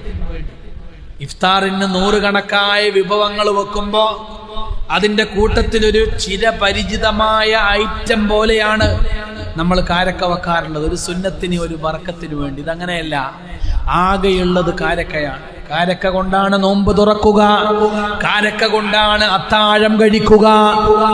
പാലും അതുപോലെ വെള്ളവും മാത്രം കഴിച്ചുകൊണ്ടുള്ള 3 വർഷത്തോളം നീണ്ടുനിന്ന ജീവിതമാണ്. CM വലിയുല്ലാഹി ഖദ്ദസല്ലാഹു സിർറഹുൽ അസീസ് എന്ന ആത്മീയ ലോകത്തെ ഈ തിളങ്ങുന്ന താരകം ഒരു സുപ്രഭാതത്തിൽ വെറുതെ അങ്ങ് പൊട്ടിമുളച്ചുണ്ടാകുന്നതല്ല. നിരന്തരമായ കഠിനമായ ശിക്ഷണങ്ങളിലൂടെ, റിയാലകളിലൂടെ വന്നു ചേർന്നിട്ടുള്ള സൗഭാഗ്യങ്ങളാണ്. അള്ളാഹു നൽകുന്ന പ്രത്യേകമായ അവന്റെ റഹ്മത്തിന്റെ തിരിനോട്ടങ്ങളാണ്. فوجدا عبدا من عبادنا آتيناه رحمة من عندنا وعلمناه من لدنا علما. സൂറത്തുൽ കഹ്ഫിൽ അല്ലാഹു തആല പറയുന്നുണ്ട്, പടച്ച തമ്പുരാന് വേണ്ടി സമർപ്പിക്കപ്പെട്ട ജീവിതത്തിന്റെ ഉടമകൾ. ഇവിടെ ഖളിർ നബിയുടെ കാര്യമാണ് പറയുന്നത്. അള്ളാഹുവിന്റെ ഔലിയാക്കളുടെ ആരിഫീങ്ങളെയൊക്കെ കഥയാണത്. പടച്ച റബ്ബിന് വേണ്ടി സമർപ്പിതമായ ജീവിതം. അള്ളാഹുവിനെ കണ്ടെത്താനുള്ള അന്വേഷണത്തിന്റെ ത്വരയിൽ അവർ ഭക്ഷണം പോലും മറന്നു. ഹറാമായത് മാത്രമല്ല, ഹലാലും ഒഴിവാക്കി. ഹറാമായ സുഖ സൗഭാഗ്യങ്ങൾ മാത്രമല്ല, ഹലാലായ ദുന്യവിയായ ഭാഗ്യങ്ങൾ പോലും ഉപേക്ഷിച്ചു.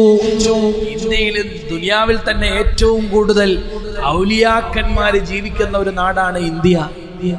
കേരളത്തിൽ മാത്രമല്ല, ഇന്ത്യയുടെ ഏത് ഭാഗത്തേക്ക് നമ്മൾ സഞ്ചരിച്ചാലും ഉയർന്നു നിൽക്കുന്ന വലിയ വലിയ പള്ളികളുടെ, മദ്രസകളുടെ, സ്ഥാപനങ്ങളുടെ, കലാലയങ്ങളുടെയൊക്കെ ചരിത്രം പരിശോധിക്കുമ്പോ അവിടെയൊക്കെ വെളിച്ചം പകർന്നുകൊണ്ട് ജീവിച്ചു മരിച്ചുപോയ മഹാന്മാരായ ഔലിയാക്കളെ കാണാം, സൂഫി വര്യന്മാരെ കാണാം. ഖാജാ മുഈനുദ്ദീൻ ചിശ്തി റളിയല്ലാഹു തആല അൻഹുവിനെ പോലെ, ഇമാമുദ്ദീൻ ഔലിയായെ പോലെയുള്ള മഹത്തുക്കളുടെ കരങ്ങൾ നമുക്ക് കാണാം. ആ ഔലിയാക്കളൊക്കെ അവരുടെ പാത ആഗ്രഹിച്ചുകൊണ്ട് കടന്നു വരുന്ന ശിഷ്യഗണങ്ങൾക്ക് പകർന്നു കൊടുത്ത ഒരു പാഠമാണ്. ഇബാദത്തുകൾ നിങ്ങൾക്ക് ലഹരിയായി മാറണോ, 3 കാര്യങ്ങൾ നിങ്ങൾ കമ്മിയാക്കണം. കം ഖാന, കം സോന, കം ബോൽന. ഭക്ഷണം കഴിക്കുന്നത് കുറക്കണം, ഉറക്കം കുറക്കണം, സംസാരിക്കുന്നത് കുറക്കണം. ഹലാലായ കാര്യങ്ങളല്ലേ ഹലാലാണ്. ഭക്ഷണം കഴിക്കുന്നത് ഹലാലല്ലേ ഹലാലാണ്. ഉറങ്ങുന്നതും വിശ്രമിക്കുന്നതും ഹലാലല്ലേ ഹലാലാണ്. സംസാരിക്കുന്നത് ഹലാലല്ലേ ഹലാലാണ്. പക്ഷെ ഈ ഹലാലായ കാര്യങ്ങൾ തന്നെ പരമാവധി കുറക്കുമ്പോഴാണ് ഇബാദത്തുകളിൽ നമുക്ക് ആനന്ദം കണ്ടെത്താൻ സാധിക്കുന്നത്. ലാ യതകല്ലമു ഇല്ലാ ഇൻദൽ ളറൂറ വലാ യനാമു ഇല്ലാ ഇൻദൽ ഗലബ വലാ യഅകുലു ഇല്ലാ ഇൻദൽ ഫാഖ. ഇനിയും പട്ടിണി കിടന്നാൽ മരിച്ചു പോകും എന്ന് ഉറപ്പാകുമ്പോഴാണ് അവർ വല്ലതും കഴിക്കുന്നത്. ഉറങ്ങാൻ വേണ്ടി കിടക്കുന്നില്ല, ഒരുങ്ങുന്നില്ല, ഉറക്കം വരാതെ അസ്വസ്ഥമായിട്ട് അങ്ങോട്ടും ഇങ്ങോട്ടും തിരിഞ്ഞും പറഞ്ഞും കിടക്കുന്നില്ല, ഉറങ്ങിപ്പോവുകയാണ് ചെയ്യുക, ഉറങ്ങിയങ്ങ് വീഴുകയാണ് ചെയ്യുക. ആവശ്യത്തിന് പോലും സംസാരിക്കൂല, അത്യാവശ്യത്തിന് മാത്രമേ സംസാരിക്കൂ. അള്ളാഹു നമുക്ക് തൗഫീഖ് ചെയ്യട്ടെ. അതാണ് ഔലിയാക്കളുടെ ജീവിതം. അത് വെറുതെ ഉണ്ടാകുന്നതല്ല. സ്വഹീഹുൽ ബുഖാരിയിൽ കാണാം, മഹാനായ അബൂ ഉബൈദത്ത് ഇബ്നുൽ ജറാഹ് റളിയല്ലാഹു തആല അൻഹു ബഹ്റൈനിൽ നിന്ന് വന്നു. ആ വാർത്ത കാട്ടുതീ പോലെ മദീനയാകെ പരന്നു. ബഹ്റൈനിൽ നിന്ന് വെറുതെ വരുന്നതല്ല. പഴയ കാലത്ത് ഗൾഫുകാര് വന്നു എന്ന് കേൾക്കുമ്പോ, പ്രവാസികളായ ആളുകൾ പേർഷ്യയിൽ നിന്ന് വന്നു എന്ന് കേൾക്കുമ്പോ അവരുടെ പെട്ടി പിടിക്കാൻ, അവരെ കാണാൻ, ആലിംഗനം ചെയ്യാൻ നമ്മുടെ നാട്ടുകാര് ഓടിക്കൂടിയിരുന്ന ഒരു കാലമുണ്ട്. എന്തിനാ? അവരുടെ അരികിൽ ഇങ്ങനെ ഓരം പറ്റി നിന്നാൽ, മണം പിടിച്ചു നിന്നാൽ എന്തെങ്കിലുമൊക്കെ തരപ്പെടും, വല്ല സോപ്പോ ചീപ്പോ എന്തെങ്കിലുമൊക്കെ കൈക്കലാക്കാൻ സാധിക്കുമെന്നുള്ള പ്രതീക്ഷയാ. അതുപോലെ അബൂ ഉബൈദത്ത് ഇബ്നുൽ ജറാഹ് റളിയല്ലാഹു തആല അൻഹു ബഹ്റൈനിൽ നിന്ന് വരുമ്പോ ധാരാളം സമ്പത്തുമായിട്ടാണ് വരുന്നത്. ആ വാർത്ത അൻസ്വാരികളായ സ്വഹാബത്തിന്റെ ചെവിയിലെത്തി. എല്ലാവരും അതാ പള്ളിയിലേക്ക് ഓടിക്കൂടുകയാണ്. ഹബീബായ നബി സല്ലല്ലാഹു അലൈഹി വസല്ലമ ഗംഭീരമായ ആ വരവ് കണ്ടു. സ്വഹാബത്തിനോട് പറയുകയാണ്, യാ മഅ്ശറൽ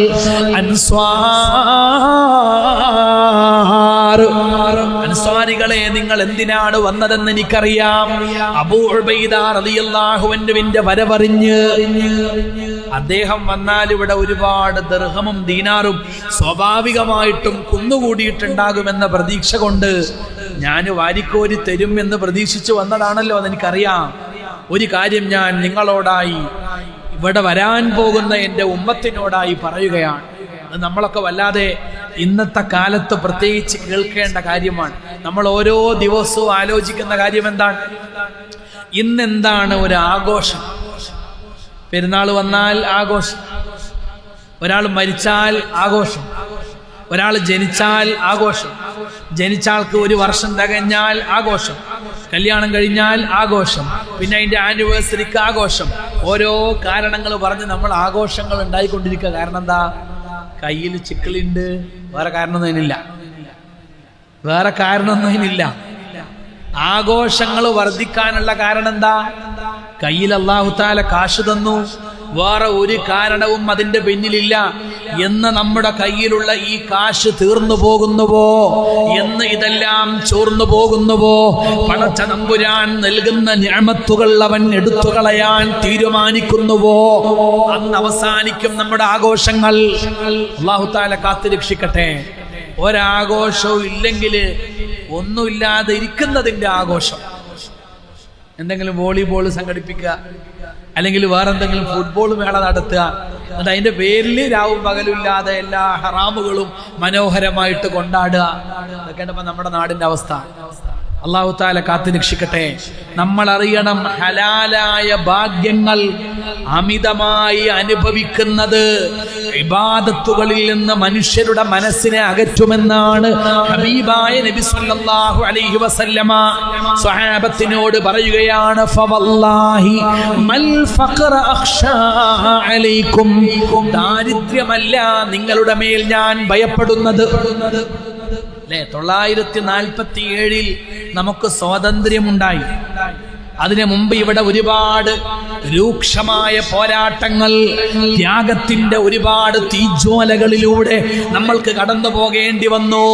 എത്രയെത്ര ജീവനുകളാണ് പൊലിഞ്ഞു പോയത്, എത്ര ലിറ്റർ കണക്കിന് ചോരകളാണ് ഈ രാജ്യത്തിന്റെ സ്വാതന്ത്ര്യത്തിന് വേണ്ടി നമ്മൾ ഒഴുക്കേണ്ടി വന്നത്. വറുതിയുടെ കാലം, പട്ടിണിയുടെ കാലം, പരിവട്ടങ്ങളുടെ കാലം, നഷ്ടങ്ങളുടെ കാലം, കഷ്ടങ്ങളുടെ കാലം. പക്ഷെ അതൊക്കെ വന്നിട്ടും ഈമാനിനൊരു കുറവും സംഭവിച്ചില്ല. 921 മറ്റുമൊക്കെ മലബാറിലും മറ്റുമായി ഉണ്ടായ സമരങ്ങൾക്ക് വല്ല കയ്യും കണക്കുണ്ടോ? എന്തെല്ലാം പരീക്ഷണങ്ങൾ കണ്ട നാടാണിത്. പക്ഷെ ആ പരീക്ഷണങ്ങളും അതിനെ തുടർന്ന് ഒരുപാട് പട്ടിണിയും പ്രശ്നങ്ങളൊക്കെ വന്നിട്ടും നാടിന്റെ ഈമാൻ നഷ്ടപ്പെട്ടു പോയില്ല. ആദർശത്തിന് ഒരു കോട്ടവും സംഭവിച്ചു പോയില്ല.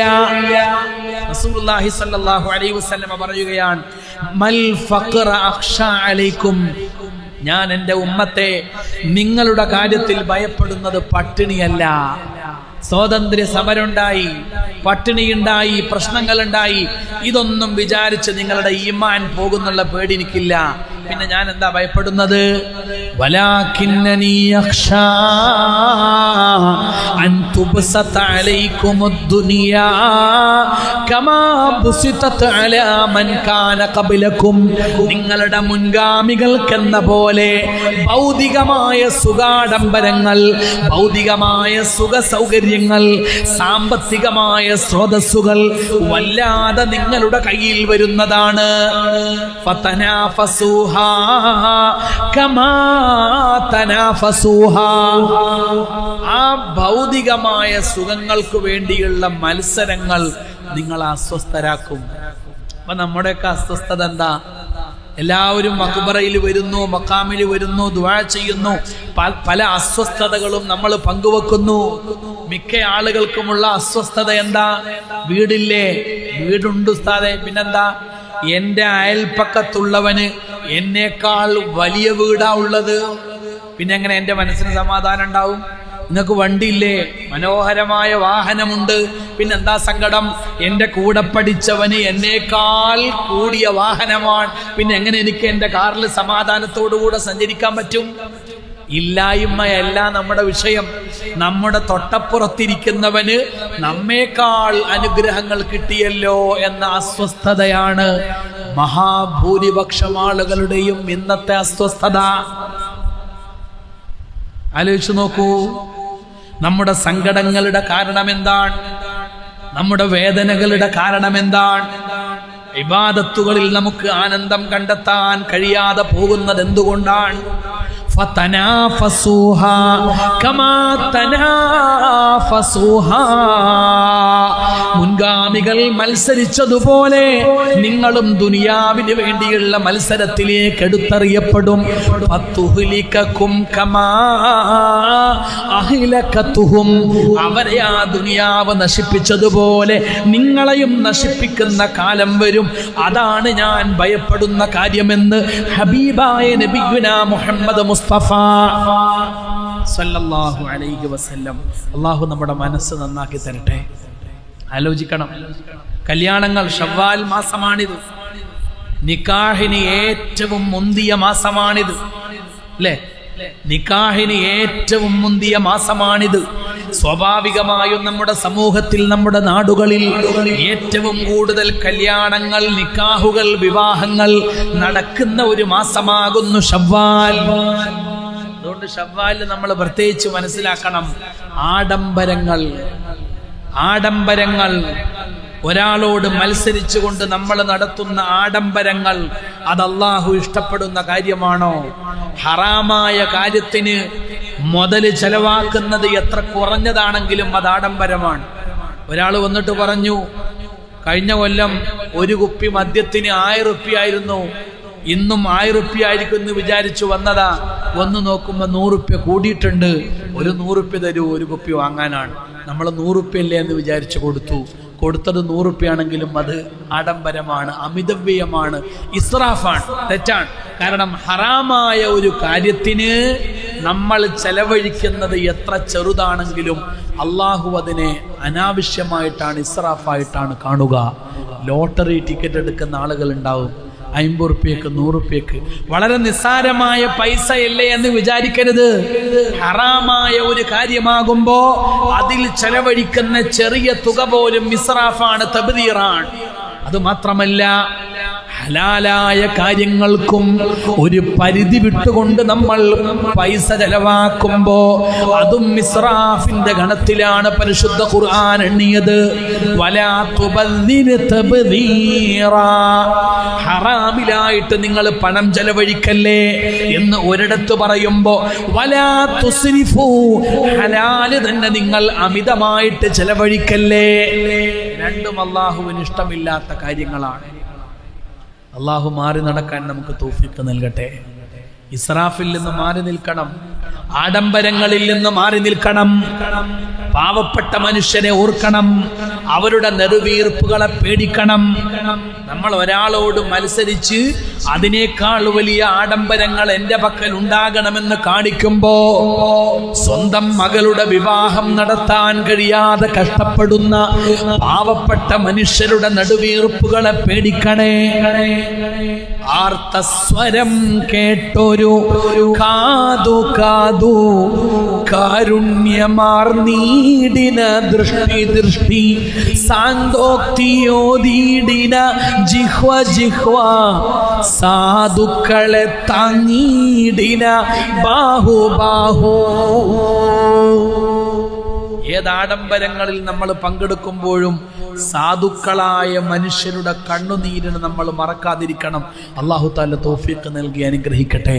ഏറ്റവും വലിയ ചാരിറ്റി എന്ന് പറയുന്നത് ആഡംബരങ്ങൾ ഒഴിവാക്കുക എന്നുള്ളതാണ്. ചാരിറ്റി എന്ന് പറഞ്ഞാൽ നമ്മളൊരു 1000 റുപ്യൻ്റെ 2000 റുപ്യൻ്റെ ഭക്ഷണ കിറ്റ് ഇതുപോലെ വലിയൊരു സ്റ്റേജിലേക്ക് ഒരു പാവപ്പെട്ടവനെ വിളിച്ചു കൊണ്ടുവന്നിട്ട് ഇതാ ജീവകാരുണ്യം എന്ന് പറഞ്ഞു കൊടുത്ത് ഫോട്ടോ എടുക്കലല്ല. ഈ നാട്ടിലുള്ള എത്രയോ പട്ടിണി പാവങ്ങളായ ആളുകൾ ഈ ഫോട്ടോ എടുപ്പ് ഭയന്നുകൊണ്ട് ലൈവിൽ ഞാൻ ഈ കിറ്റ് വാങ്ങുന്ന ഫോട്ടോ വരുമോ, നാട്ടുകാര് ഞാൻ സഹായം വാങ്ങുന്നത് അറിയുമോ എന്ന് പേടിച്ചുകൊണ്ട് നാണത്തോടെ ലജ്ജയോടെ മാറി നടക്കുന്ന ആയിരക്കണക്കായ പാവപ്പെട്ട മനുഷ്യർ ഈ നാട്ടിലുണ്ട്. നമ്മൾ കാണാതെ പോകരുത്. സ്റ്റേജിലും മറ്റുമൊക്കെ കയറി വന്ന് ഇത് വാങ്ങുന്ന മിക്ക ആളുകളും നമ്മളൊന്ന് പഠനം നടത്തി നോക്കിയാൽ അറിയാം, പല ആളുകളും അതിനൊന്നും അവകാശികളായിരിക്കില്ല. അവരതങ്ങനെ ശീലിച്ചതാണ്. ഒരു ശീലത്തിന്റെ ഭാഗമായി എവിടെ റിലീഫ് ഉണ്ടെങ്കിലും അവിടെ പോയിട്ട് വാങ്ങും. അത് ഫോട്ടോ എടുത്താലും കുഴപ്പമില്ല, നാലാൾ അറിഞ്ഞാലും കുഴപ്പമില്ല. എന്നാൽ ജനങ്ങൾ അറിയുമല്ലോ എന്ന് ഭയന്നുകൊണ്ട് വളരെ കഷ്ടപ്പാടുകൾ കടിച്ചമർത്തി പട്ടിണി ആരും അറിയാതെ മൂടിവെച്ച് ജീവിക്കുന്ന നമ്മൾ കാണുമ്പോൾ നമ്മൾ നല്ല മാന്യന്മാരാണെന്ന് തോന്നുന്ന എത്രയോ ആളുകൾ ഈ നാട്ടിലുണ്ട്. യഹ്സബുഹുമുൽ ജാഹിലു അഗ്നിയാ മിന തഅഫുഫ് എന്ന് പറഞ്ഞിട്ടുണ്ട്. അവരെ നമ്മൾ കാണണം. അവരോട് നമ്മൾ കാണിക്കുന്ന ഏറ്റവും വലിയ നീതി ആഡംബരങ്ങൾ ഒഴിവാക്കുക എന്നുള്ളതാണ്.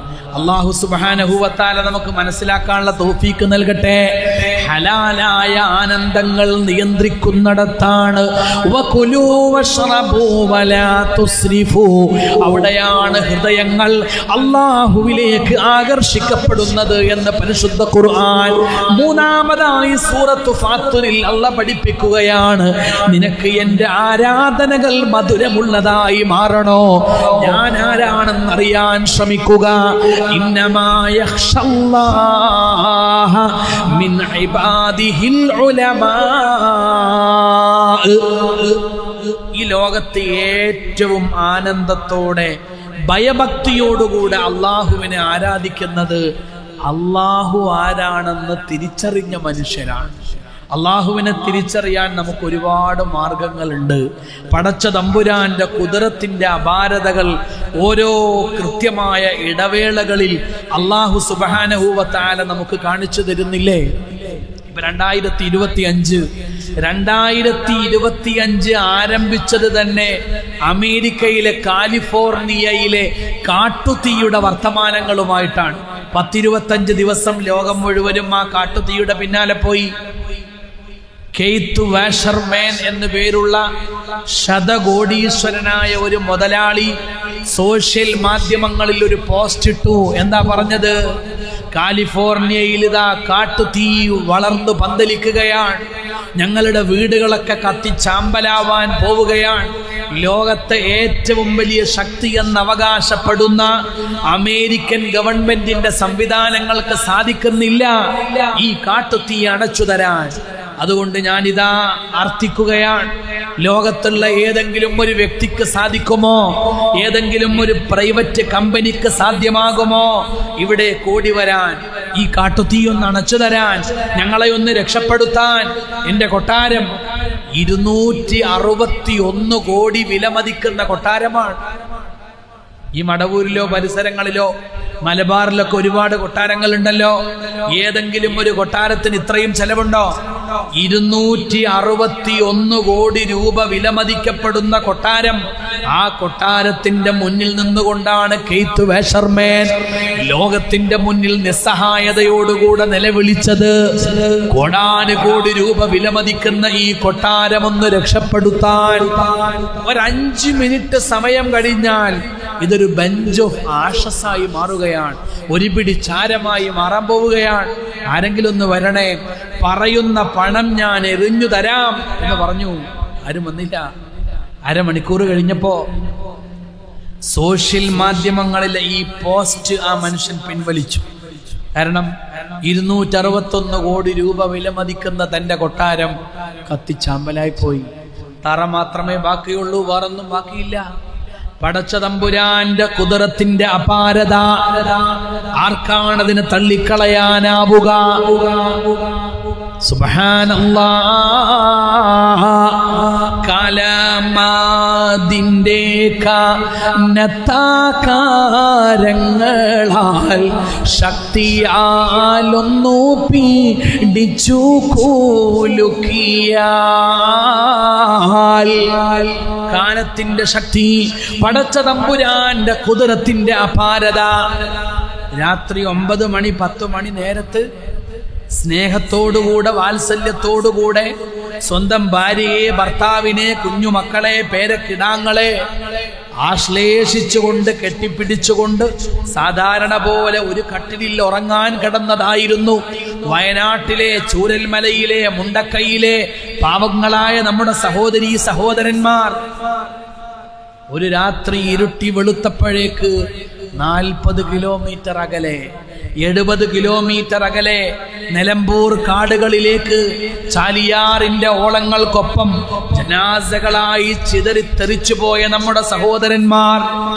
മറക്കാൻ പറ്റുമോ ആ രാത്രി? മറക്കാൻ പറ്റുമോ ആ സംഭവം? മലയാളം ഉള്ളിടത്തോളം കാലം ആ വേദന നമ്മുടെ ഉള്ളിലുണ്ടാവും. അള്ളാഹുവിന്റെ ഖുദ്റത്തിന്റെ അപാരത കൃത്യമായ ഇടവേളകളിൽ അല്ലാഹു തആല നമുക്ക് കാണിച്ചു തരുന്നത് എന്തിനാ? നമ്മൾ പാഠം ഉൾക്കൊള്ളുന്നതിന് വേണ്ടിയാണ്. അന്യർക്ക് പ്രവേശനമില്ല എന്ന വലിയ ബോർഡ് വെച്ച്, കൊട്ടാരം പോലെയുള്ള വീട് വെച്ച്, അതിനു മുമ്പിൽ കൂറ്റൻ മതിലുകൾ കെട്ടി ഒത്തിരി ആളുകൾ നമ്മുടെ പെരിയാറിന്റെയും മറ്റുമൊക്കെ തീരങ്ങളിൽ താമസിച്ചിരുന്നു.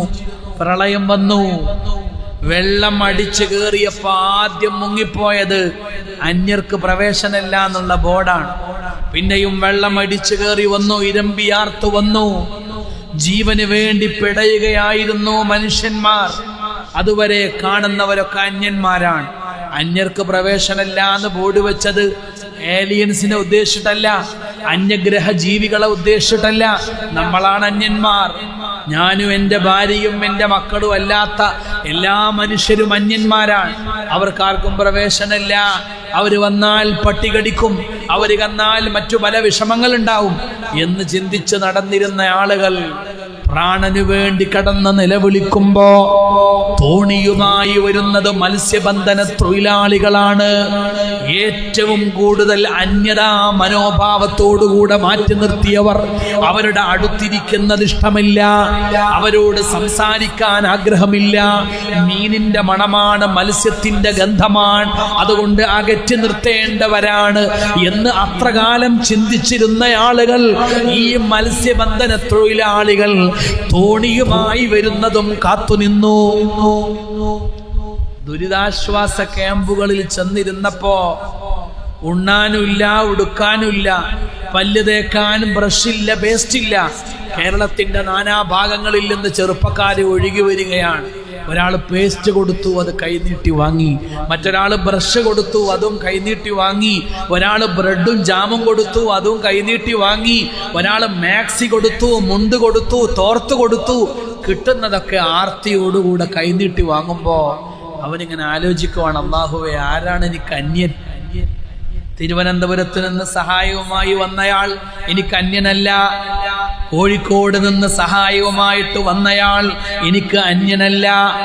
അത്രയും നാള് അന്യർക്ക് പ്രവേശനമില്ല എന്ന് പറഞ്ഞു നടന്ന ആളുകൾ, ഈ ലോകത്തുള്ള എല്ലാ മനുഷ്യരും എൻ്റെ സ്വന്തക്കാരാണ്.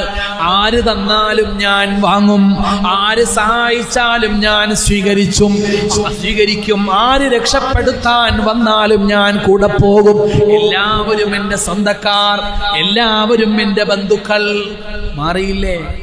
പടച്ച തമ്പുരാനവന്റെ കുദറത്തിന്റെ അപാരത കൃത്യമായ ഇടവേളകളിൽ മനുഷ്യന് കാണിച്ചു കൊടുക്കുന്നത് നമ്മുടെ കൽബൊന്ന് നന്നാവാനാ.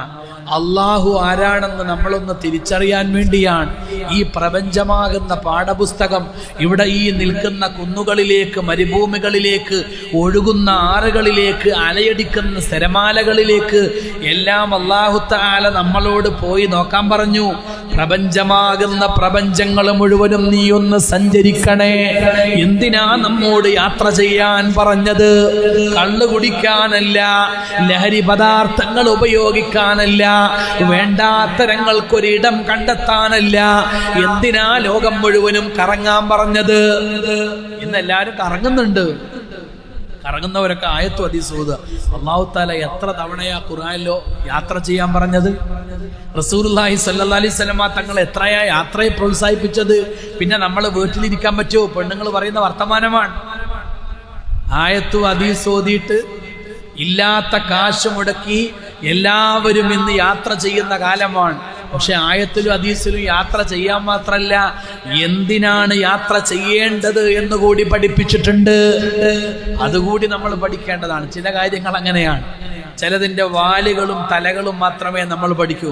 ഒരു ഉദാഹരണം പറഞ്ഞാൽ, ഒരാൾ മരിച്ചാൽ ആ ജനാസ അധിക നേരം വെച്ചേക്കരുത്. പെട്ടെന്ന് കുളിപ്പിച്ച് കഫൻ ചെയ്ത് നിസ്കരിച്ച് മറമാടാനുള്ള ഏർപ്പാട് ചെയ്യണം. മരണാനന്തര പരിചരണങ്ങൾ, ശുശ്രൂഷകൾ പെട്ടെന്ന് വേണം. കാലതാമസം പാടില്ലാത്ത കാര്യമാണ്. ഇന്നിപ്പോ മാറിയ ലോകത്ത് മിക്ക ചെറുപ്പക്കാർക്കും മനപാഠമുള്ള ഒരു മസലയാണത്. അതായത് ഉമ്മയും ബാപ്പയും മരിച്ചാൽ അധിക സമയം ഇങ്ങനെ വെച്ചുകൊണ്ടിരിക്കരുത്. കാരണം എന്താ? പഴയതുപോലെ യാസീൻ ഓതിയിട്ടും ഖുർആൻ ഓതിയിട്ടും അതിൻ്റെ ചുറ്റും ഇരിക്കാൻ മടിയാ. അപ്പൊ അവർ ഈ മസല കൂട്ടുപിടിച്ചു. പക്ഷെ അതേ കാര്യം പറയുന്ന ഹദീസില് വേറെ ചില കാര്യങ്ങൾ പറയുന്നുണ്ട്. നിസ്കാരത്തിന്റെ സമയമായാൽ, 5 നേരത്തെ നിസ്കാരത്തിന്റെ വിളംബരങ്ങൾ വന്നാൽ, വാങ്കുലി മുഴങ്ങിയാൽ, അസ്സലാത്തു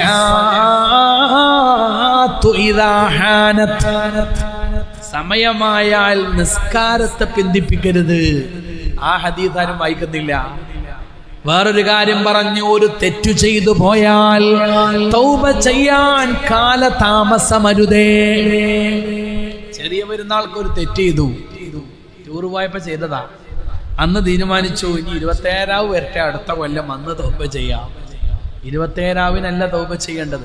എപ്പോഴാണോ നമ്മൾ തെറ്റു ചെയ്തു എന്ന് ബോധ്യപ്പെട്ടത്, ഉടനെ തന്നെ തൗബ വേണമെന്നാണ് ഹബീബായ മുഹമ്മദ് മുസ്തഫ സല്ലല്ലാഹു അലൈഹി വസല്ലം. അപ്പൊ ഒരാൾ മരിച്ചാൽ പെട്ടെന്ന് മറമാടണം എന്ന് മാത്രം പഠിച്ചാൽ പോരാ, സമയമായാൽ പെട്ടെന്ന് നിസ്കരിക്കണം എന്ന് കൂടി നമ്മൾ പഠിക്കണം. തിന്മ ചെയ്താൽ ഉടനെ തൗബ ചെയ്യണമെന്ന് പഠിക്കണം. അതേപോലെ യാത്ര ചെയ്യാൻ പ്രേരിപ്പിക്കുന്ന ആയത്തുകൾ, ഹദീസുകൾ മാത്രം കേട്ടാ പോരാ. എന്തിനാണ് യാത്ര ചെയ്യുന്നത്? ബുദ്ധി വികസിക്കാനാണ് യാത്ര, അറിവ് വർദ്ധിപ്പിക്കാനാണ് യാത്ര, അള്ളാഹുവിനെ തിരിച്ചറിയാനാണ് യാത്ര. ഈ പ്രപഞ്ചം തന്നെ ഒരു പാഠപുസ്തകമാണ്. തിങ്കളും താരങ്ങളും തൂവള്ളി കതിർ ചിന്തും തുങ്കമാം വാനിൻ ചോട്ടിലാണെന്റെ വിദ്യാലയം. സൂര്യനും ചന്ദ്രനും നക്ഷത്രങ്ങളും ഭൂമിയും ആകാശവും അടങ്ങുന്ന ഈ പ്രപഞ്ചമാകുന്ന പാഠപുസ്തകമുണ്ടല്ലോ, ഈ പാഠപുസ്തകത്തിൽ നിന്ന് അള്ളാഹു വന്ന പാഠം പഠിക്കണം. അതാണ് നമ്മുടെ ബാധ്യത. അതിനാണ് നമ്മൾ യാത്ര ചെയ്യുന്നത്, അതിനാണ് നമ്മൾ സഞ്ചരിക്കുന്നത്. അള്ളാഹു സുബ്ഹാനഹു വ തആല നമുക്കതിന് തൗഫീഖ് നൽകട്ടെ. എൻ്റെ പ്രിയപ്പെട്ടവരെ, അള്ളാഹുവിനെ അറിയണം, പടച്ച തമ്പുരാന്റെ ഖുദ്റത്തിനെ അറിയണം, അവന്റെ ഇൽമിനെ അറിയണം. അതറിയുമ്പോൾ ഇബാദത്തുകളിൽ ആനന്ദമുണ്ടാകുമെന്നാണ്. നമുക്ക് ഇന്നത്തെ ഈ സദസ്സിൽ ദുആ ചെയ്ത് നമ്മെ അനുഗ്രഹിക്കാനായി ഏറെ ആദരണീയരായ ശൈഖുന കിഴിശ്ശേരി ഉമർ ഉസ്താദ് തവ്വലല്ലാഹു ഉംറ, അള്ളാഹു അവിടത്തേക്ക് ആഫിയത്തോടുകൂടെയുള്ള ദീർഘായുസ് വർദ്ധിപ്പിച്ചു കൊടുക്കട്ടെ. അവിടുത്തെ ഇൽമിലും ദറസിലും ഖിദ്മാത്തിലുമൊക്കെ അള്ളാഹു ഖൈറും ബറക്കാത്തും വർദ്ധിപ്പിച്ചു കൊടുക്കട്ടെ. അപ്പം ഞാൻ ദീർഘമായി സംസാരിക്കുന്നില്ല, ഒരൊറ്റ കാര്യം കൂടി പറഞ്ഞ് അവസാനിപ്പിക്കാം. ഇബാദത്തുകളെ എങ്ങനെ ആനന്ദകരമാക്കുമെന്ന് ആലോചിച്ച ഈ സദസ്സ് ഒരു കാര്യം കൂടി നമ്മൾ പറഞ്ഞ് അവസാനിപ്പിക്കുകയാണ്. ഏത് കാര്യത്തോടും നമുക്കൊരാവേശം വരുന്നത് അത് ചെയ്ത് കഴിയുമ്പോൾ ഒരു ഫലം കിട്ടുമ്പോഴാണ്. നമ്മൾ ദുആ ചെയ്തു, ഉത്തരം കിട്ടിയാൽ, അല്ലേ, നമ്മളൊരാഗ്രഹം മനസ്സിൽ കരുതിയിട്ട് ഇവിടെ CM മഖാമിൽ വന്നിട്ട് ദുആ ചെയ്തു. മഹാനായ CM വലിയുല്ലാഹി ഖദ്ദസല്ലാഹു സിർറഹുൽ അസീസ് അവിടുത്തെ ഹളറത്തിൽ വന്നുകൊണ്ട് നമ്മൾ അള്ളാഹുവിനോട് ദുആ ചെയ്തു. അള്ളാഹുവേ, ഈ സിയാറത്ത് ഞങ്ങളിൽ നിന്ന് ഖബൂൽ ചെയ്ത് ഇവിടെ കിടക്കുന്ന മഹാന്റെ ഹക്ക് ജാഹ് ബർക്കത്ത് കൊണ്ട് ഞങ്ങളുടെ ഉദ്ദേശങ്ങളെ സഫലീകരിക്കണേ എന്ന് ദുആ ചെയ്തു. പടച്ച തമ്പുരാനിലേക്ക് കൈമലർത്തിക്കൊണ്ട് ദുആ ചെയ്തപ്പോ ആ ദുആ അല്ലാഹു തആല ഖബൂൽ ചെയ്താൽ ആ ഖബൂലിയത്ത് നമുക്കൊരു പ്രചോദനമാണ്. ഒരു ദുആ ചെയ്ത് ദുആ അല്ലാഹു സ്വീകരിച്ചാൽ വീണ്ടും ദുആ ചെയ്യാൻ നമുക്ക് ആവേശമാണ്. നമ്മൾ നിസ്കരിച്ചു, ആ നിസ്കാരത്തിന്റെ ഫലം നമുക്ക് ലഭിച്ചാൽ വീണ്ടും നിസ്കരിക്കാനുള്ള ആവേശമാണ്. ഏത് അമലും നമ്മൾ ചെയ്യുമ്പോൾ ഫലപ്രദമാകുന്നുണ്ട് എന്ന് കാണുമ്പോൾ വീണ്ടും വീണ്ടും നമ്മൾ ചെയ്യും. അത് നമുക്കൊരു ആനന്ദമായി മാറും, അത് നമുക്കൊരു ലഹരിയായി മാറും. നമ്മുടെ ദുആകളും നമ്മുടെ ഇബാദത്തുകളുമൊക്കെ ഫലപ്രദമാകണമെന്നുണ്ടെങ്കിൽ നമ്മുടെ ഹൃദയം ശുദ്ധമാകണം. ഹൃദയം ശുദ്ധമാകുന്നതും ദുആ സ്വീകരിക്കുന്നതും തമ്മിൽ എന്താ ബന്ധം എന്ന് ചിലപ്പോൾ നമ്മൾ ആലോചിക്കും. ഹൃദയം ശുദ്ധമാവുക എന്ന് പറഞ്ഞാൽ രണ്ടർത്ഥമാണ്. ഒന്ന്, ചെയ്യുന്ന എല്ലാ കാര്യങ്ങളും ലില്ലാഹ്, അള്ളാഹുവിന്റെ പൊരുത്തം മാത്രം ആഗ്രഹിച്ചുകൊണ്ട് ഇഖ്ലാസോടുകൂടെ ചെയ്യണം. ഇന്നൽ അബ്ദ ഇൻ അഖ്ലസ ഖൽബഹു ലില്ലാഹ്. ഉമർ ഇബ്നുൽ ഖത്താബ് റളിയല്ലാഹു അൻഹുവിന്റെ വാക്കാണ്. ഒരു അടിമ ചെയ്യുന്നതെല്ലാം അള്ളാഹുവിന് വേണ്ടി ചെയ്യുകയാണെങ്കിൽ യറാ ബിനൂരില്ലാഹ്,